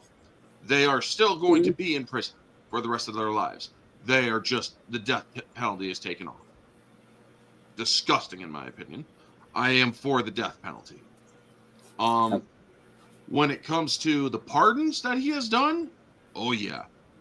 I believe that when Joe Biden passes away, which will most likely be in the year 2025, because once he loses access to all those state-of-the-art medical or medications that they had him on during his administration, he is going to crash fast. But the thing is, when he does finally reach his judgment, he will burn in hell for it when he finally passes on. Now, I'm not saying I want him to pass on or that I'm wishing him ill. I am stating that once his judgment comes for him, when he passes, he's most likely going downstairs. He ain't going upstairs. A person who wants people to abort kids and whatnot, yeah, not right. This person let go or released a judge who sold kids. And he is doing everything he can to tank our economy. He's planning on giving another $1.25 billion in weapons to Ukraine. Oh, yeah, I saw that. I mean, this dude is literally doing everything he can to ruin the country and to try to stop Trump from doing his own or his agenda. Honestly, if it wasn't for presidential immunity, Biden should be arrested. Well, he can't stand trial. Guess what? In this case, I would not give a flying fuck. He should be arrested. He should be held to account for sabotaging the United States. Believe it or not, what he is doing can be construed as treason under law. Now, before a lot of you come at me being like, you do realize what the law of on treasonous law says, right? He Mhm. has to be willingly or willfully aiding other countries at the detriment of the United States. What the fuck do you think he has been doing? I By think that's what he's been tanking doing the our whole time. economy, by tanking our economy, and by attacking or by giving fucking nuclear capability, apparently, to Ukraine, he is endangering the United States and aiding other countries that fall or that could potentially fall under the treason law. Mhm. And Joe Biden most likely has committed treason against the United States in his capacity as president. But you know who doesn't have presidential immunity, folks? It's his cabinet. His cabinet is not protected under president.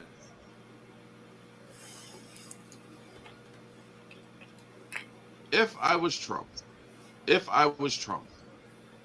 I would I would actually activate or put in a investigation into Biden's cabinet, because they should have invoked the 25th Amendment against Biden. It's been confirmed, folks. They hid his decline since day one. They hid his decline since before day one. We all know that. But Mhm. that bombshell report that everybody's saying about, it's like, I wish I was on the news. It's like, you guys really think the American people are that stupid? We knew about his decline when he was running for president. National pressure. Oh, And all that that other opens shit. that opens a door for this one that I had pulled up. Let me pull this up. This other article. I think it's While you're is doing it it, this one? No. one last thing. He Yeah, thought he here we was go. in the 80s running against his 80s opponent back in 2020, folks. Mm-hmm.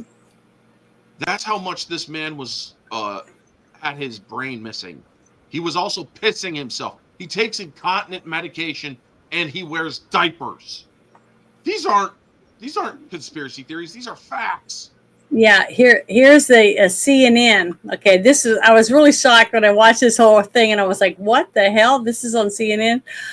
This is like, to me, reminds me of an old Fox News actual show way back when Fox News first started. But here we go. This guy right here in the purple tie. You pay attention to him. Is this going to wear thin with Donald Trump soon? I don't think so. I mean, look, they appear to be getting along well. Musk was very instrumental in his victory. And I hear Democrats, criticizing the idea that we have unelected people with too much influence over the government.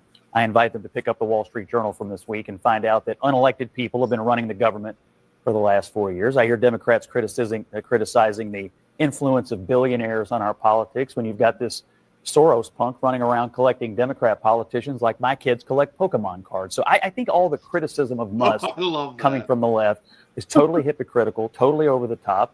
And he is doing something interesting, bringing some transparency to the federal government. It's not a terrible thing. But it's is this going to wear? That was one of the things that I wanted to bring up, and it goes with. Hold on, I'm trying to find the other one real quick. Just give me a second. Oh, terrible about this.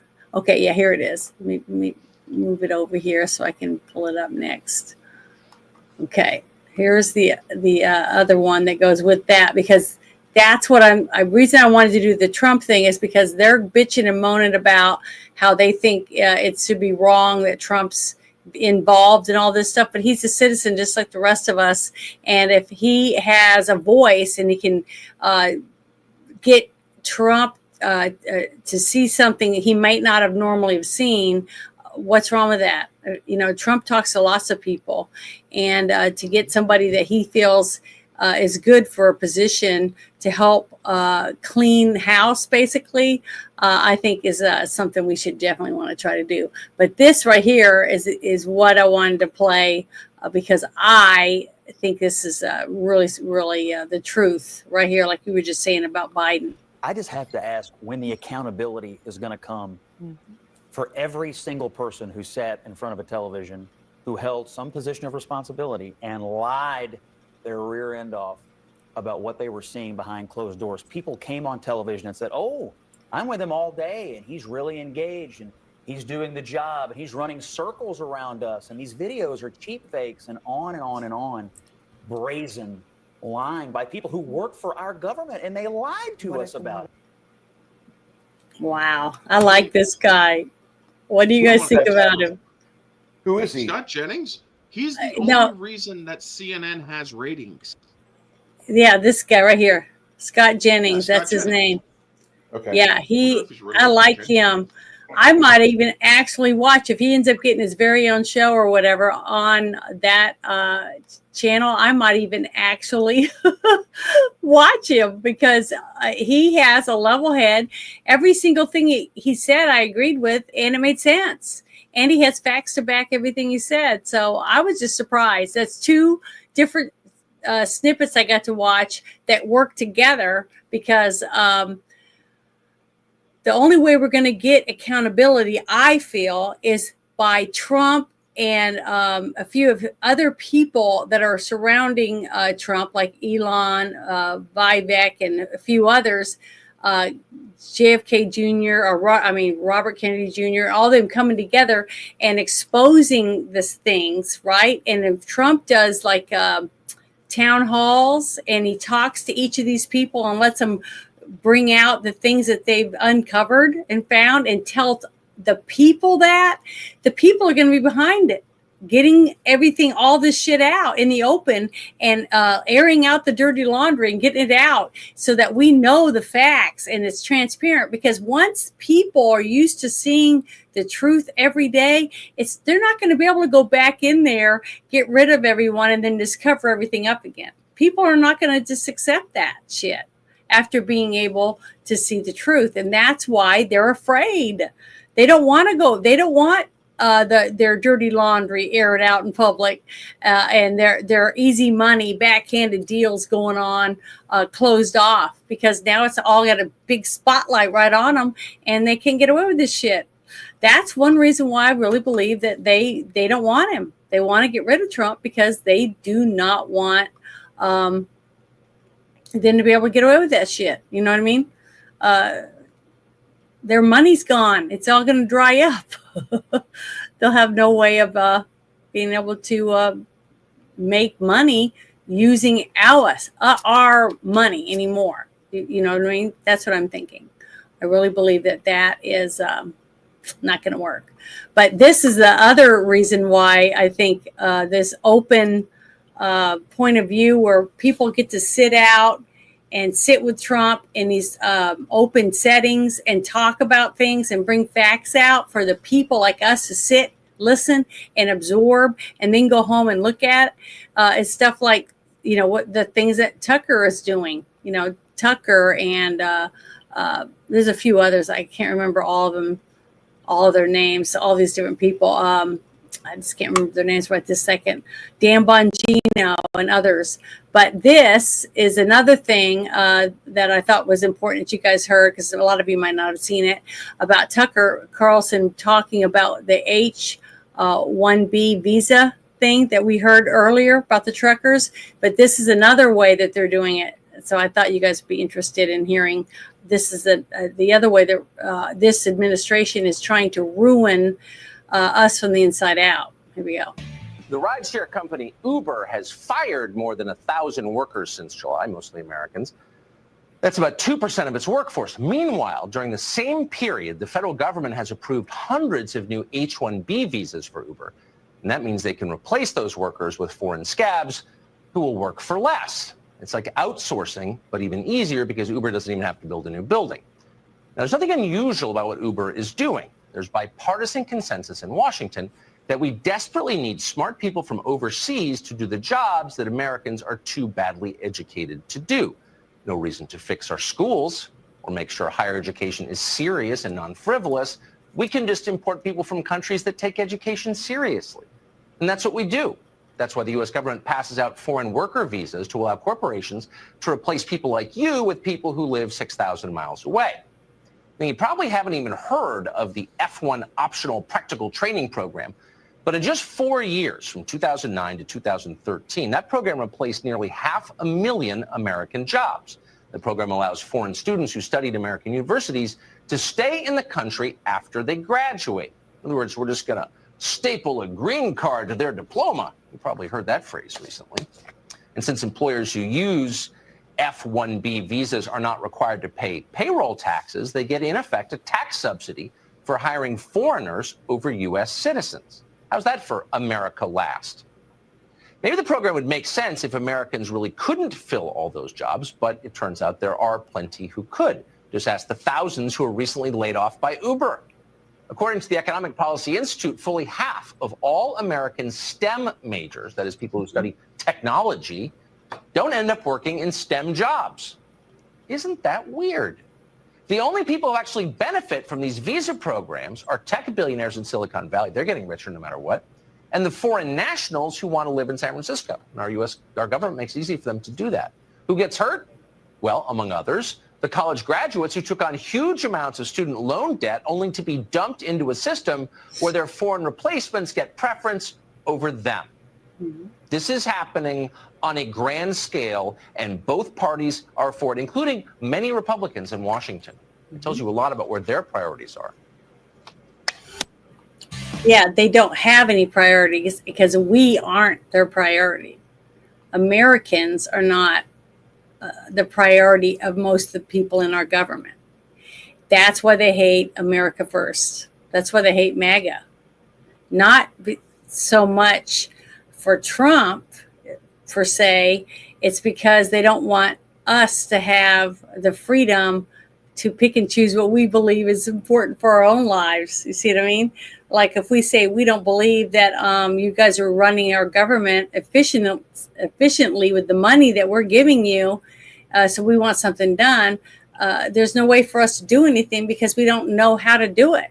Unless we get people in office that can, like what Trump is trying to do with Doge, I just love that. That's why I played that video at the beginning, and I wish more and more people knew about it, because so it's funny to me how many people have not heard about it and why Trump asked Vivek and Musk to come in and look at this stuff.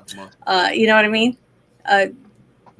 Why did he? A lot of people don't even know. You can talk to him on the street and they're like, I don't know what you're talking about.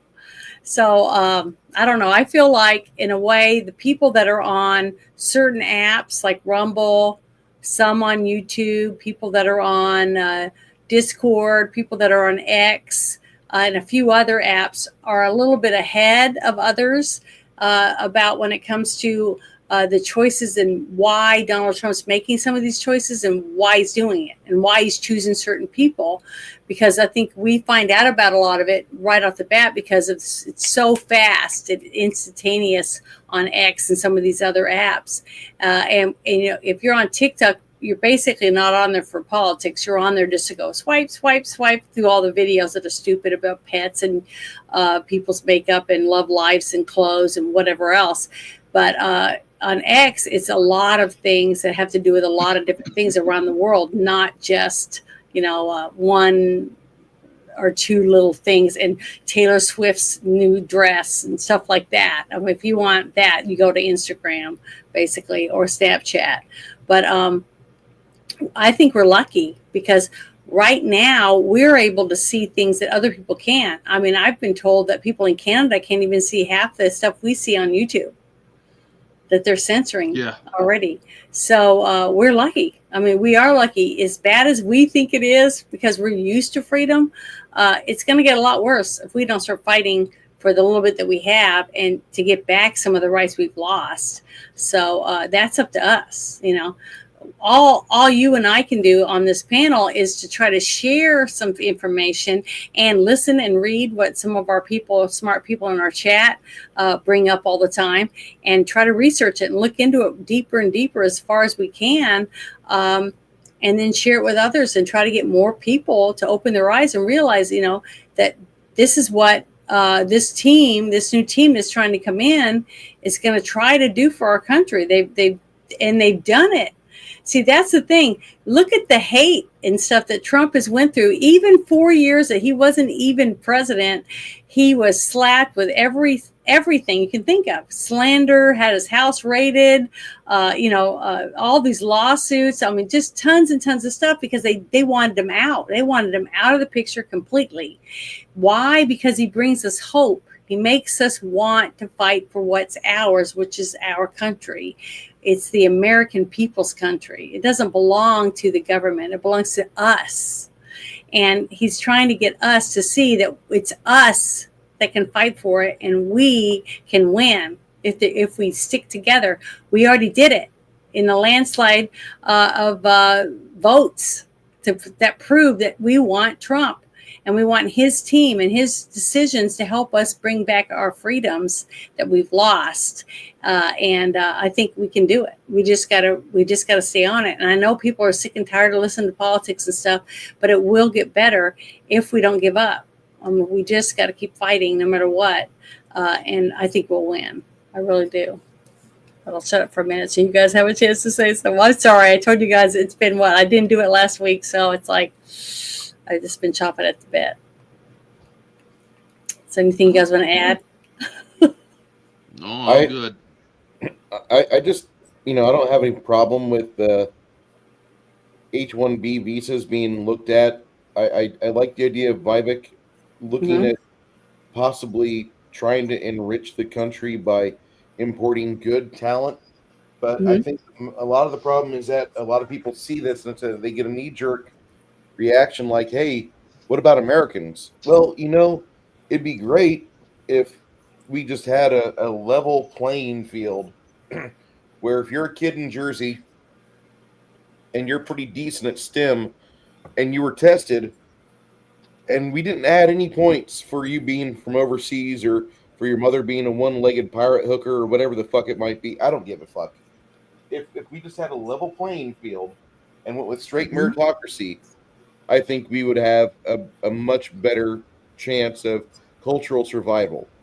And I actually think that Vivek is trying to get that, but he realizes that the American side, the public education people, God bless you, you got some catch up to do. And right now there are people in India that they would like to become American citizens. They would like to try their hand at a better economy than what they've got accessible to them right now. Not that India is bad. India's got some great things going on in it, but for engineers, those guys are trying to get the fuck out.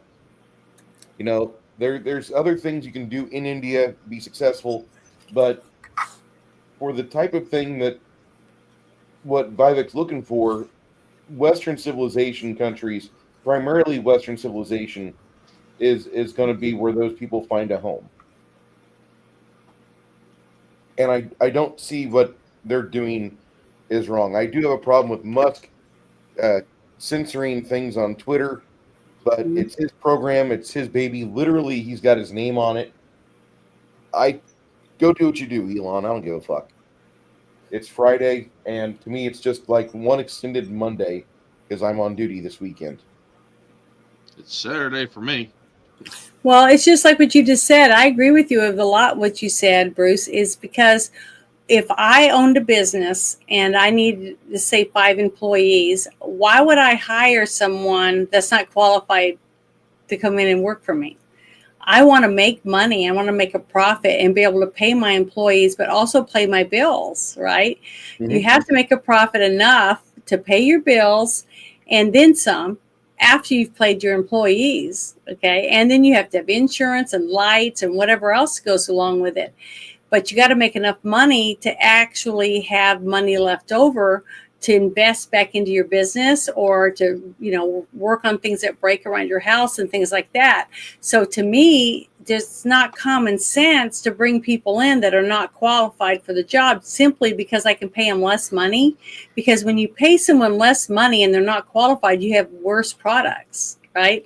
Just like the restaurants, you go to a restaurant and the food is like, oh, it's just to die for. It's so good. The service was great. It was fast. And you brag about it to everyone. And then let's say a year later, someone comes to visit and you take them to that restaurant and tell them how good it was and stuff. And you go there, the service is shitty and the food is crap. And you're like, what happened? So you're embarrassed, but later you find out, well, they just couldn't make enough money. So they had to cut corners. So they had to fire their chef and hired in a lower chef that made, less money, things like that. And what happens? It hurts your business, see, because you can't run it the same way if you don't have the qualified people working for you. It's just not going to it's not going to be successful. Sooner or later, you're going to end up having to make changes or fire people, make cutbacks. That's what happens. That's common sense. And the only thing I see in the United States of America, the only thing that actually grows, the worse it does, is government. Okay. If you ran it like a business, and I know a lot of people say that you can't run government like a business because you have wars and you have soldiers and you have that, but you can to a certain degree. You can have limits to what you're allowed to spend on certain things. I'm not talking about the military because I am all for veterans having full health care, as good as that we give Congress. I think they deserve just as good of health care as they get. If they've lost a limb and they signed a dotted line to protect our country, they should get the Cadillac service, I believe. And I've never been in the service myself, and I believe that veterans should get that, period. That's what I believe. But I do believe that there is limits to what we should be able to spend money on. And if you're hiring people or handing out visas for people that have talent, let's say we need more stuff in the tech industry and you bring people over for that. If you have a specific job and you're bringing them over for something like that, that's one thing. As long as they're in a pool along with other people that are going for the same jobs. See what I'm saying? As long as you're interviewing and you're rotating through all the people, then I don't have a problem with it. But to just send out a bunch of visas to get people to come in and take the jobs driving a truck, and they're not qualified to it. They can't even speak English or read the signs or even take a driving test here. They're just given one because they work for this company. No, it's not any different than lowering the standards to put women in to become Navy SEALs, giving them ladders and ropes to climb up, and the other men don't have that. See what I mean? That hurts us in the long run. Same thing with paramedics. If a woman wants to be a paramedic, but she can't lift a 300-pound man, put him on a gurney or whatever, why would I want her to have that job? It could be my loved one that's in the house that she's supposed to be helping. See what I mean? I just don't think that you should lower the standards for anyone. I don't care who it is. So I think everybody should be tested and for whatever job they're going to do. And if they can't do it, then they shouldn't be given a visa or be given that job just because of their skin tone or whether they have a vagina or a penis. You know what I mean? I think that's ridiculous to do that. And I think that's one reason why we're in the hurts that we are right now, is because that's what we've been doing. DEI all the way, baby. And look what happens. It sucks. I just can't imagine. I'm having a thought in my head, like, you didn't do this last week. For the past 14 days, you've been bottled up and you've been unable to rant. You were around family. You had to be nice. Your stepdad's there. You want to be polite to everyone. You want to make sure you make eye contact, and you're trying not to vibrate and hum and burble too loudly. But like 3 hours before stream at Janet's house, you were like getting ready. You were reading through ground news. You're looking at all the various things on Gateway Pundit. Zero Hedge was feeding you information, and Janet was just in the background. Sounded like an ogre getting ready to have a belch on Revenge of the Nerds. I could just see the precursor to all this shit. Like, Janet is here. This is her fourth rant in the last 20 minutes. This is awesome. Thanks. I'm sorry if I seem too angry, but I can't. I'm not angry because, believe me, I'm happy. I see a good future for our country if we can just get enough people to back back it. If all the people that went to the polls and voted stay vigilant and back what they voted for, I think we can win. I think we can kick ass. I really do. It's just that people become complacent and they just say, well, I did my part. I voted.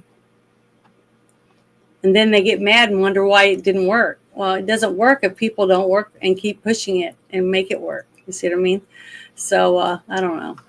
That's just how I'm looking at it. But this other gentleman I want to play, Good Cop, Bad Cop. I don't know if anybody saw this, but it's really, really good. Very informative. But go ahead, Orange Hat. Mute. You're on mute. You're muted. I gotta click off here because I'm actually getting tired and I gotta get up in the morning. So thanks for having me, Janet. Thank you. Have a good night. I'll talk to you later. Yeah, it is after 11. I didn't realize. It's after midnight here, so. Oh, yeah. So, well, good night and have a great weekend. Get some rest, dude. Talk to you later. Guys. Okay, well, this next thing is a really good rant. This guy's really smart, and I watched him. I think he knows what he's talking about. So, but you guys can make your own judgment call on what he has to say. So, I hope you enjoy this.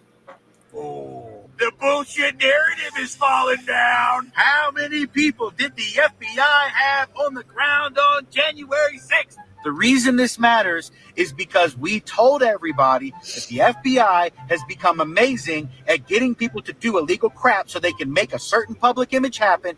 That's why when you look up what happened with the plan to kidnap the governor of Michigan, you find out that nobody was charged because the FBI was plotting the whole thing and recruiting people to come do it, bro, so they could frame other people so they could push a political narrative. The same thing we said happened on January 6th. The FBI would never talk about how many people they had in the field that day. And guess what? They had 26 of them on January 6th. Now, you, like a reasonable person, might be thinking, yeah, of course, the FBI was surveilling the situation. No. 17 were on the Capitol grounds, and a lot of them went into the Capitol. Yeah. Do you think the FBI happened to be encouraging anybody to do anything on January 6th? Wait till you guys find out the truth, bro. Hope you're ready. Oh. I just love this guy. And if you want your social media to blow up, shoot me a DM. I'd love to coach you. Let's see if it's a good fit. Yeah, he's hilarious. But he's right. Every single thing he said is true. They did have agents out on the ground. Some of them were saying go into the Capitol, and it's slowly unraveling. It's the facts that we need. Okay. And without the videos and without the testimony and without the paperwork and the paper trail, that's hard for us to prove. You know what I mean? And that's why I want transparency. I don't want to know if, we got a secret mission going to do certain things in the government. That's not what I'm talking about. After the fact, and they come and tell us, hey, we had to do this, that, and the other. That's the government. That's what we're paying them for. We're paying our military to do the job to keep us safe. We don't know whether there's secret terror cells wanting to come in here and do stuff, or if they're already here or not. Okay. And if they're secretly working on that, that's not the kind of stuff I'm talking about. Us having to know everything. I'm talking about all the stuff that we've seen slowly unraveling with COVID, with some of the stuff with the pharmaceutical companies, all this different stuff that we're finding out slowly, the more and more facts about it, and that it was covered up by our government to stop us from knowing about it, either because they were making money off of it or they were becoming famous because of it. I don't know. I have no idea because I'm not in the government, but I believe that we have the right to know about those things. And when Trump's saying he's going to release information on the Epstein Island and the death of JFK, whether or not we really have been invaded by aliens or not, all that stuff. I want to know. I mean, if you're interested in it, don't we have the right to find out if it's true or not? If they do have anything, or if we've ever investigated it. Even though I believe that there's a lot of people that aren't going to believe it, no matter what the government says, and no matter which government says it, which is your prerogative too. But the fact that we have more and more people that are opening their eyes and realizing that we've been lied to about so much, it's hard to trust people. I mean, if you go to your doctor and he diagnosed you with cancer, right? And then you find out later, after you went through all this treatment and you went through chemotherapy and all that, and you lose all your hair and you're almost dying just from the treatments, right? Then you find out later on that wasn't even your test. It was someone else's. Are you going to trust your doctor anymore? No, I doubt it. So that's all I'm saying, is that we deserve more information when we ask for it, and not have to fight with our government just to find out why we did something. Why did our government do this? Why did you do that? While they're doing it, why they're doing it. You know what I'm saying? If they come and say, hey, everybody has to do this, everybody has to do that, and we say, well, we don't want to do that, why are you making us do it? Have facts and show them to us, not just tell us we have to do it or force us to do something against our will. That isn't what our forefathers would have ever done. You know what I mean? At least that's how I really believe. And I really feel in my soul that I don't think that our forefathers wanted that at all. That's why they went through so much to just write our Declaration of Independence, because they wanted freedom for all of us, for every person that became here and wanted to become an American citizen. So, I just think it's important that we do the best we can to share as much as we can, and to learn as much as we can about our own government and, what they're up to and why they're doing certain things. It would be nice if people were forward thinking enough to try and solve these issues. Mm-hmm. At least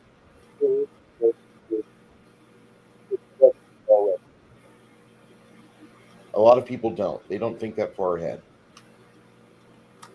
There's too many people that actually they just want to be read to, and they don't want to question afterwards. They don't want to have to, have a dissertation. They don't want to look at motivations. They don't want to understand why. And my main problem that I have with this is I just the pharma industry today. Mm-hmm. I want to understand how we've allowed them to get so pathetically embedded into our culture. Whenever you, in the 1980s, 1990s, if you wanted health insurance, you primarily went out and looked for a job. You went out and you looked for a place that had benefits, and you found the one that had Humana or BCBS Mm-hmm. or some company that wouldn't really fuck you over too bad. And you had things like a $15 copay, really decent benefits. But ever since, I want to say, I just want to put throw a number out there, 2009, it feels like the entire industry of insurance, of health insurance especially, Mm-hmm. is completely just bending over the American public. And I want to understand why we have allowed it to persist this long. Why have we not tried to not allow this juggernaut to exert more and more and more and more power over our lives? I don't understand government and healthcare and HMOs nearly enough to be able to tackle this piece of shit. But I do want to understand. I want to know where to start because I want to have better health. I'm looking at my own journey ahead. I'm kind of like where Ruben's at. I need to figure out quickly how to get this reversed so I can not be a diabetic, so I can not have to worry about one more set of expenses. And I want to make sure that I can proceed from there and not have the worst possible situation happen. I feel that my health has already been compromised. Thank you, China. But I don't understand exactly how we can reverse where we're at and battle back to at least a situation where we had like in the 1990s. That's what I want. And I know this is a little bit different focus for what you've said most of tonight, but I've just been looking at a lot of things. My primary health is deteriorated a little bit. Thank you, allergies. Thank you, mountain cedar. Mhm. But I want to know exactly how I could exist without spending $500 a month on insurance, which that's not an investment because I don't feel like I'm getting health out of it. I just feel like I'm putting money in politicians' pockets. Yeah, I understand exactly what you're saying because I believe, I feel like um, we need to push more towards preventative maintenance instead of after facts. You know what I mean? If we had doctors that would help us with their physical once a year saying, okay, this is where we are and this is where we want to get. So when you come back in 6 months, I want to see you doing this, that, and the other different. You know what I mean? But we don't have that. We don't have doctors, it seems like, that want to keep us well and help us maintain that, and help us give us tell us ways to improve our lives instead of just waiting to write a prescription for everything. You know what I mean? But this next thing that I brought up is from HealthBot, and I thought it was pretty interesting that you brought that up. And it's talking about, it's a little bit about the CDC and some of their new things that they're coming out with. I thought it was pretty interesting because of what the little thing that you just went on. I thought it was interesting. So let me bring it up here real quick. I'm trying to read your notes or anything, but I just this is something that pertains to my interest for this week, the week ending of the 28th of December, 2024. Mhm. Yeah. So I know, and that's what I'm saying. I think health insurance and stuff like that has everything to do with everyone because, most of us wouldn't even be able to afford to go to the doctor at all nowadays with the prices are so high if it wasn't for us having some type of insurance, even, for eye doctors or any of that. But this guy, I thought was pretty interesting because I watched this, and I shared this in the shit show chat, so you probably might have seen it already too. But he's talking about what they're saying the CDC is putting out. Okay, so I thought you'd be interested in hearing this. CDC just gave us a report that we all need to start adjusting the way we're living. Oh no! It's official. Keyword official.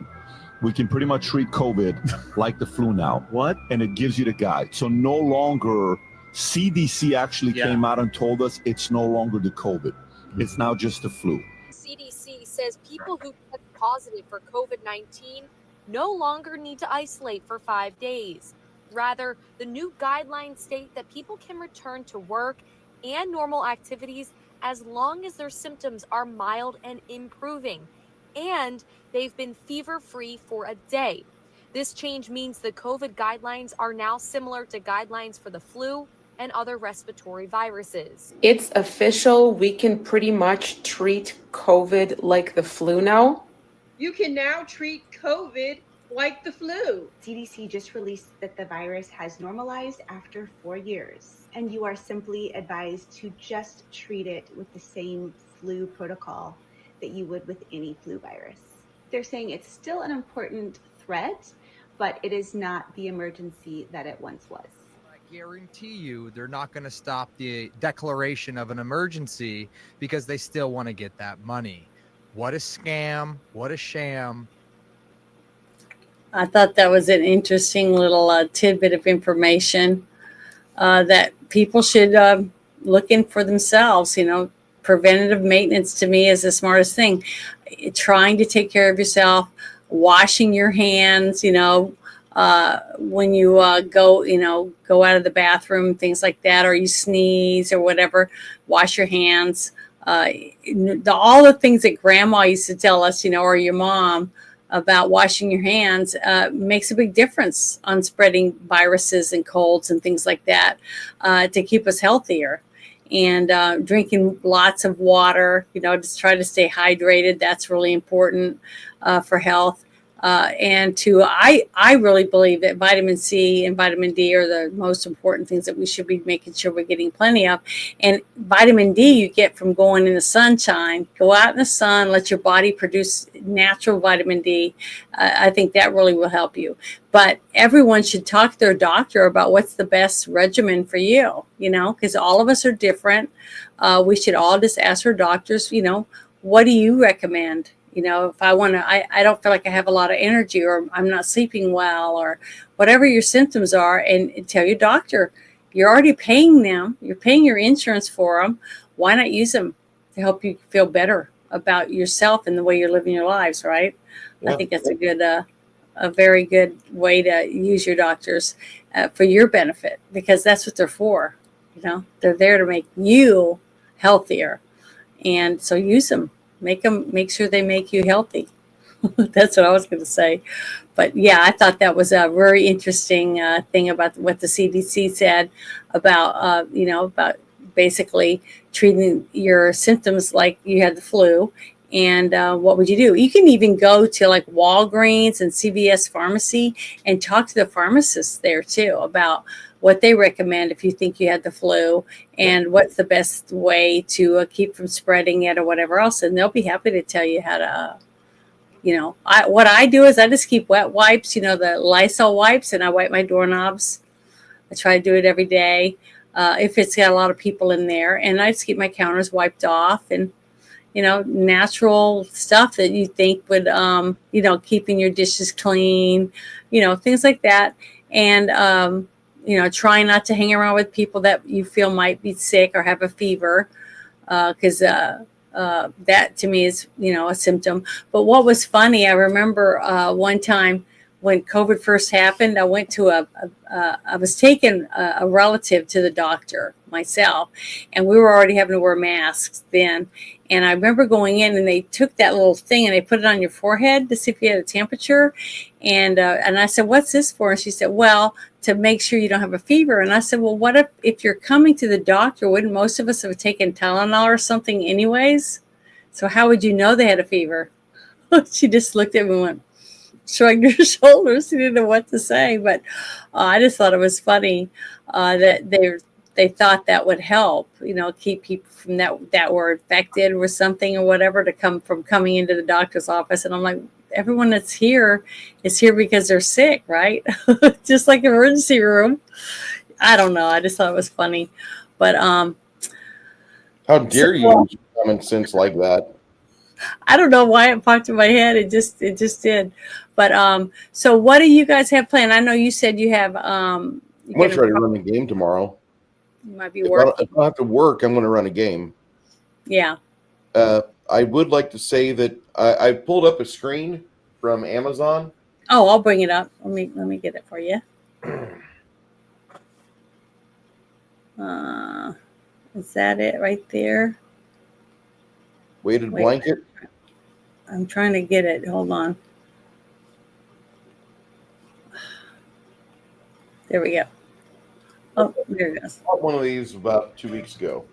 It Mhm. shipped out on Monday. We received it, and ever since then, like, my snoring has been less, if not at all. I sleep Mhm. like a baby. I have a sound very good.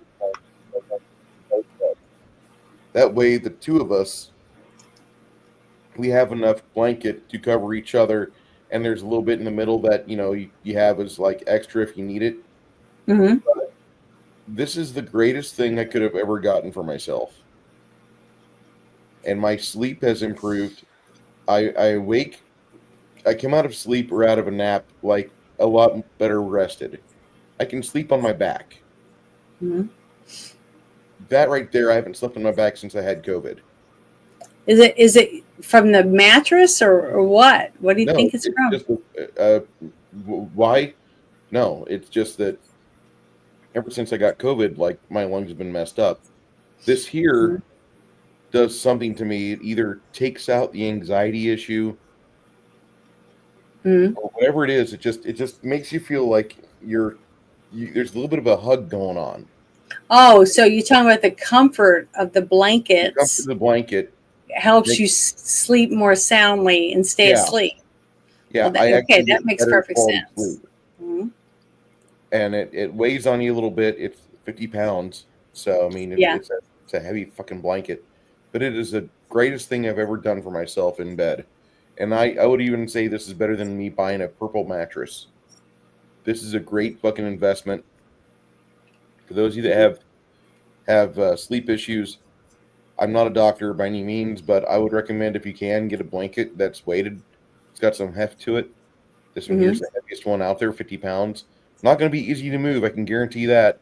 But it's gonna be worth it in the long run because this is a great way for me to actually get quality time when I need to get repair. Mhm. And this week has been joy getting in bed. I love getting in bed now. Like before, like I used to just fall asleep in this chair. The moment I start feeling tired in this chair, I get up, I go to bed. I go to bed That's like an good. obedient husband. But And but I just saw this in here. It said somebody said thunder jacket. You know what that made me think of? You know the those little jackets you can buy for a dog. That's Mhm. supposed to make them feel more secure and less Yeah. anxious. And you know what? When I sleep, okay, this people laugh at me for this, but I do it. I still every morning make my bed. I make my bed because I love getting into bed where it's tight and firm around my feet and in my body, and I feel like I'm snug in there. Maybe that's why I like that. I just feel I don't know. I just feel um, safe or whatever. Like what they said about the thunder jacket, because that's isn't that what they do? Those jackets are like weighted for dogs, Yeah. and it's supposed to make them feel more safe, more secure. So having a heavier blanket on your bed, like you just said, it makes you feel more snug in there. And you feel secure, and that lowers your anxiety. And anxiety really does weigh on people. It keeps you from being able to sleep soundly through the night and things like that. So it can weigh on your health because a good night's sleep is very important, especially when you're sick. That's what they say. You heal while you're sleeping, right? Mhm. So if you're not getting a good night's sleep every night, and I have that problem, I've had a lot of problems, especially since my mom passed away 4 years ago, that of getting a good night's sleep. You know what I mean? I feel like I just toss and turn a lot, but I think a nice snug bed and good warm PJs or whatever really do make a difference, especially in the winter, to help you have a better night's sleep. So I do believe that. But Ruben, are you still there? He might be asleep. Maybe Oh, no, I'm here. I'm here. I'm here. Okay. Do you have anything coming up on your channel that you want to push? Nothing right now. Basically, I've been really busy trying to secure this new client, getting all that taken care of. So we're forcing that to get done. But good things are coming in 2025. But you can find me on my weight loss quest here on YouTube, on X, and Rumble. It's all over the place. Good. I hope good. And we were teasing him earlier at the beginning that he looked like Lex Luthor. So I thought that was great. But He looks like it's he's nice to talking see right. you again. But it was nice hanging out with everybody tonight. I really have missed being on here, but I did love getting to see cousins and family members that I haven't seen, like over a year. Some of them, and it was just nice. And we played games, puzzles together. We ate, we were merry, enjoyed each other's company, and I tolerated a little bit of football for everybody else because every one of them are huge sports fanatics. It's like, and I didn't have any crocheting to do to keep me, occupied while they were watching football because I just finished that one bag to give as a gift. And so I just didn't have anything to work on. So that was I got to make sure I have something to work on all the time if I'm going to go do that, because it's not fair for me not to let them watch sports since they love sports. My mother was one of them. She loved baseball, and it didn't matter if baseball was on TV, we were watching it whether we wanted to or not. So I'm used to that. But just want to say thank you to everybody in the chat for hanging out with us. And it was fun, even though, we got a little frustrated. And I know I went on a couple of rants, and I'll try not to be as bad next time. But I loved every moment of Janet's rants tonight. I was I just can't help but I get frustrated. But I just thank everybody for, supporting us with our quest to try to make America great again. I'll put it that way. But I'm going to close out with my wonderful video that I love, and hope you guys have a wonderful weekend, and hopefully keep your fingers crossed. Bruce doesn't have to go to work tomorrow, so we can play our game. So I'll talk to you guys later. You guys have a wonderful weekend, and God bless America.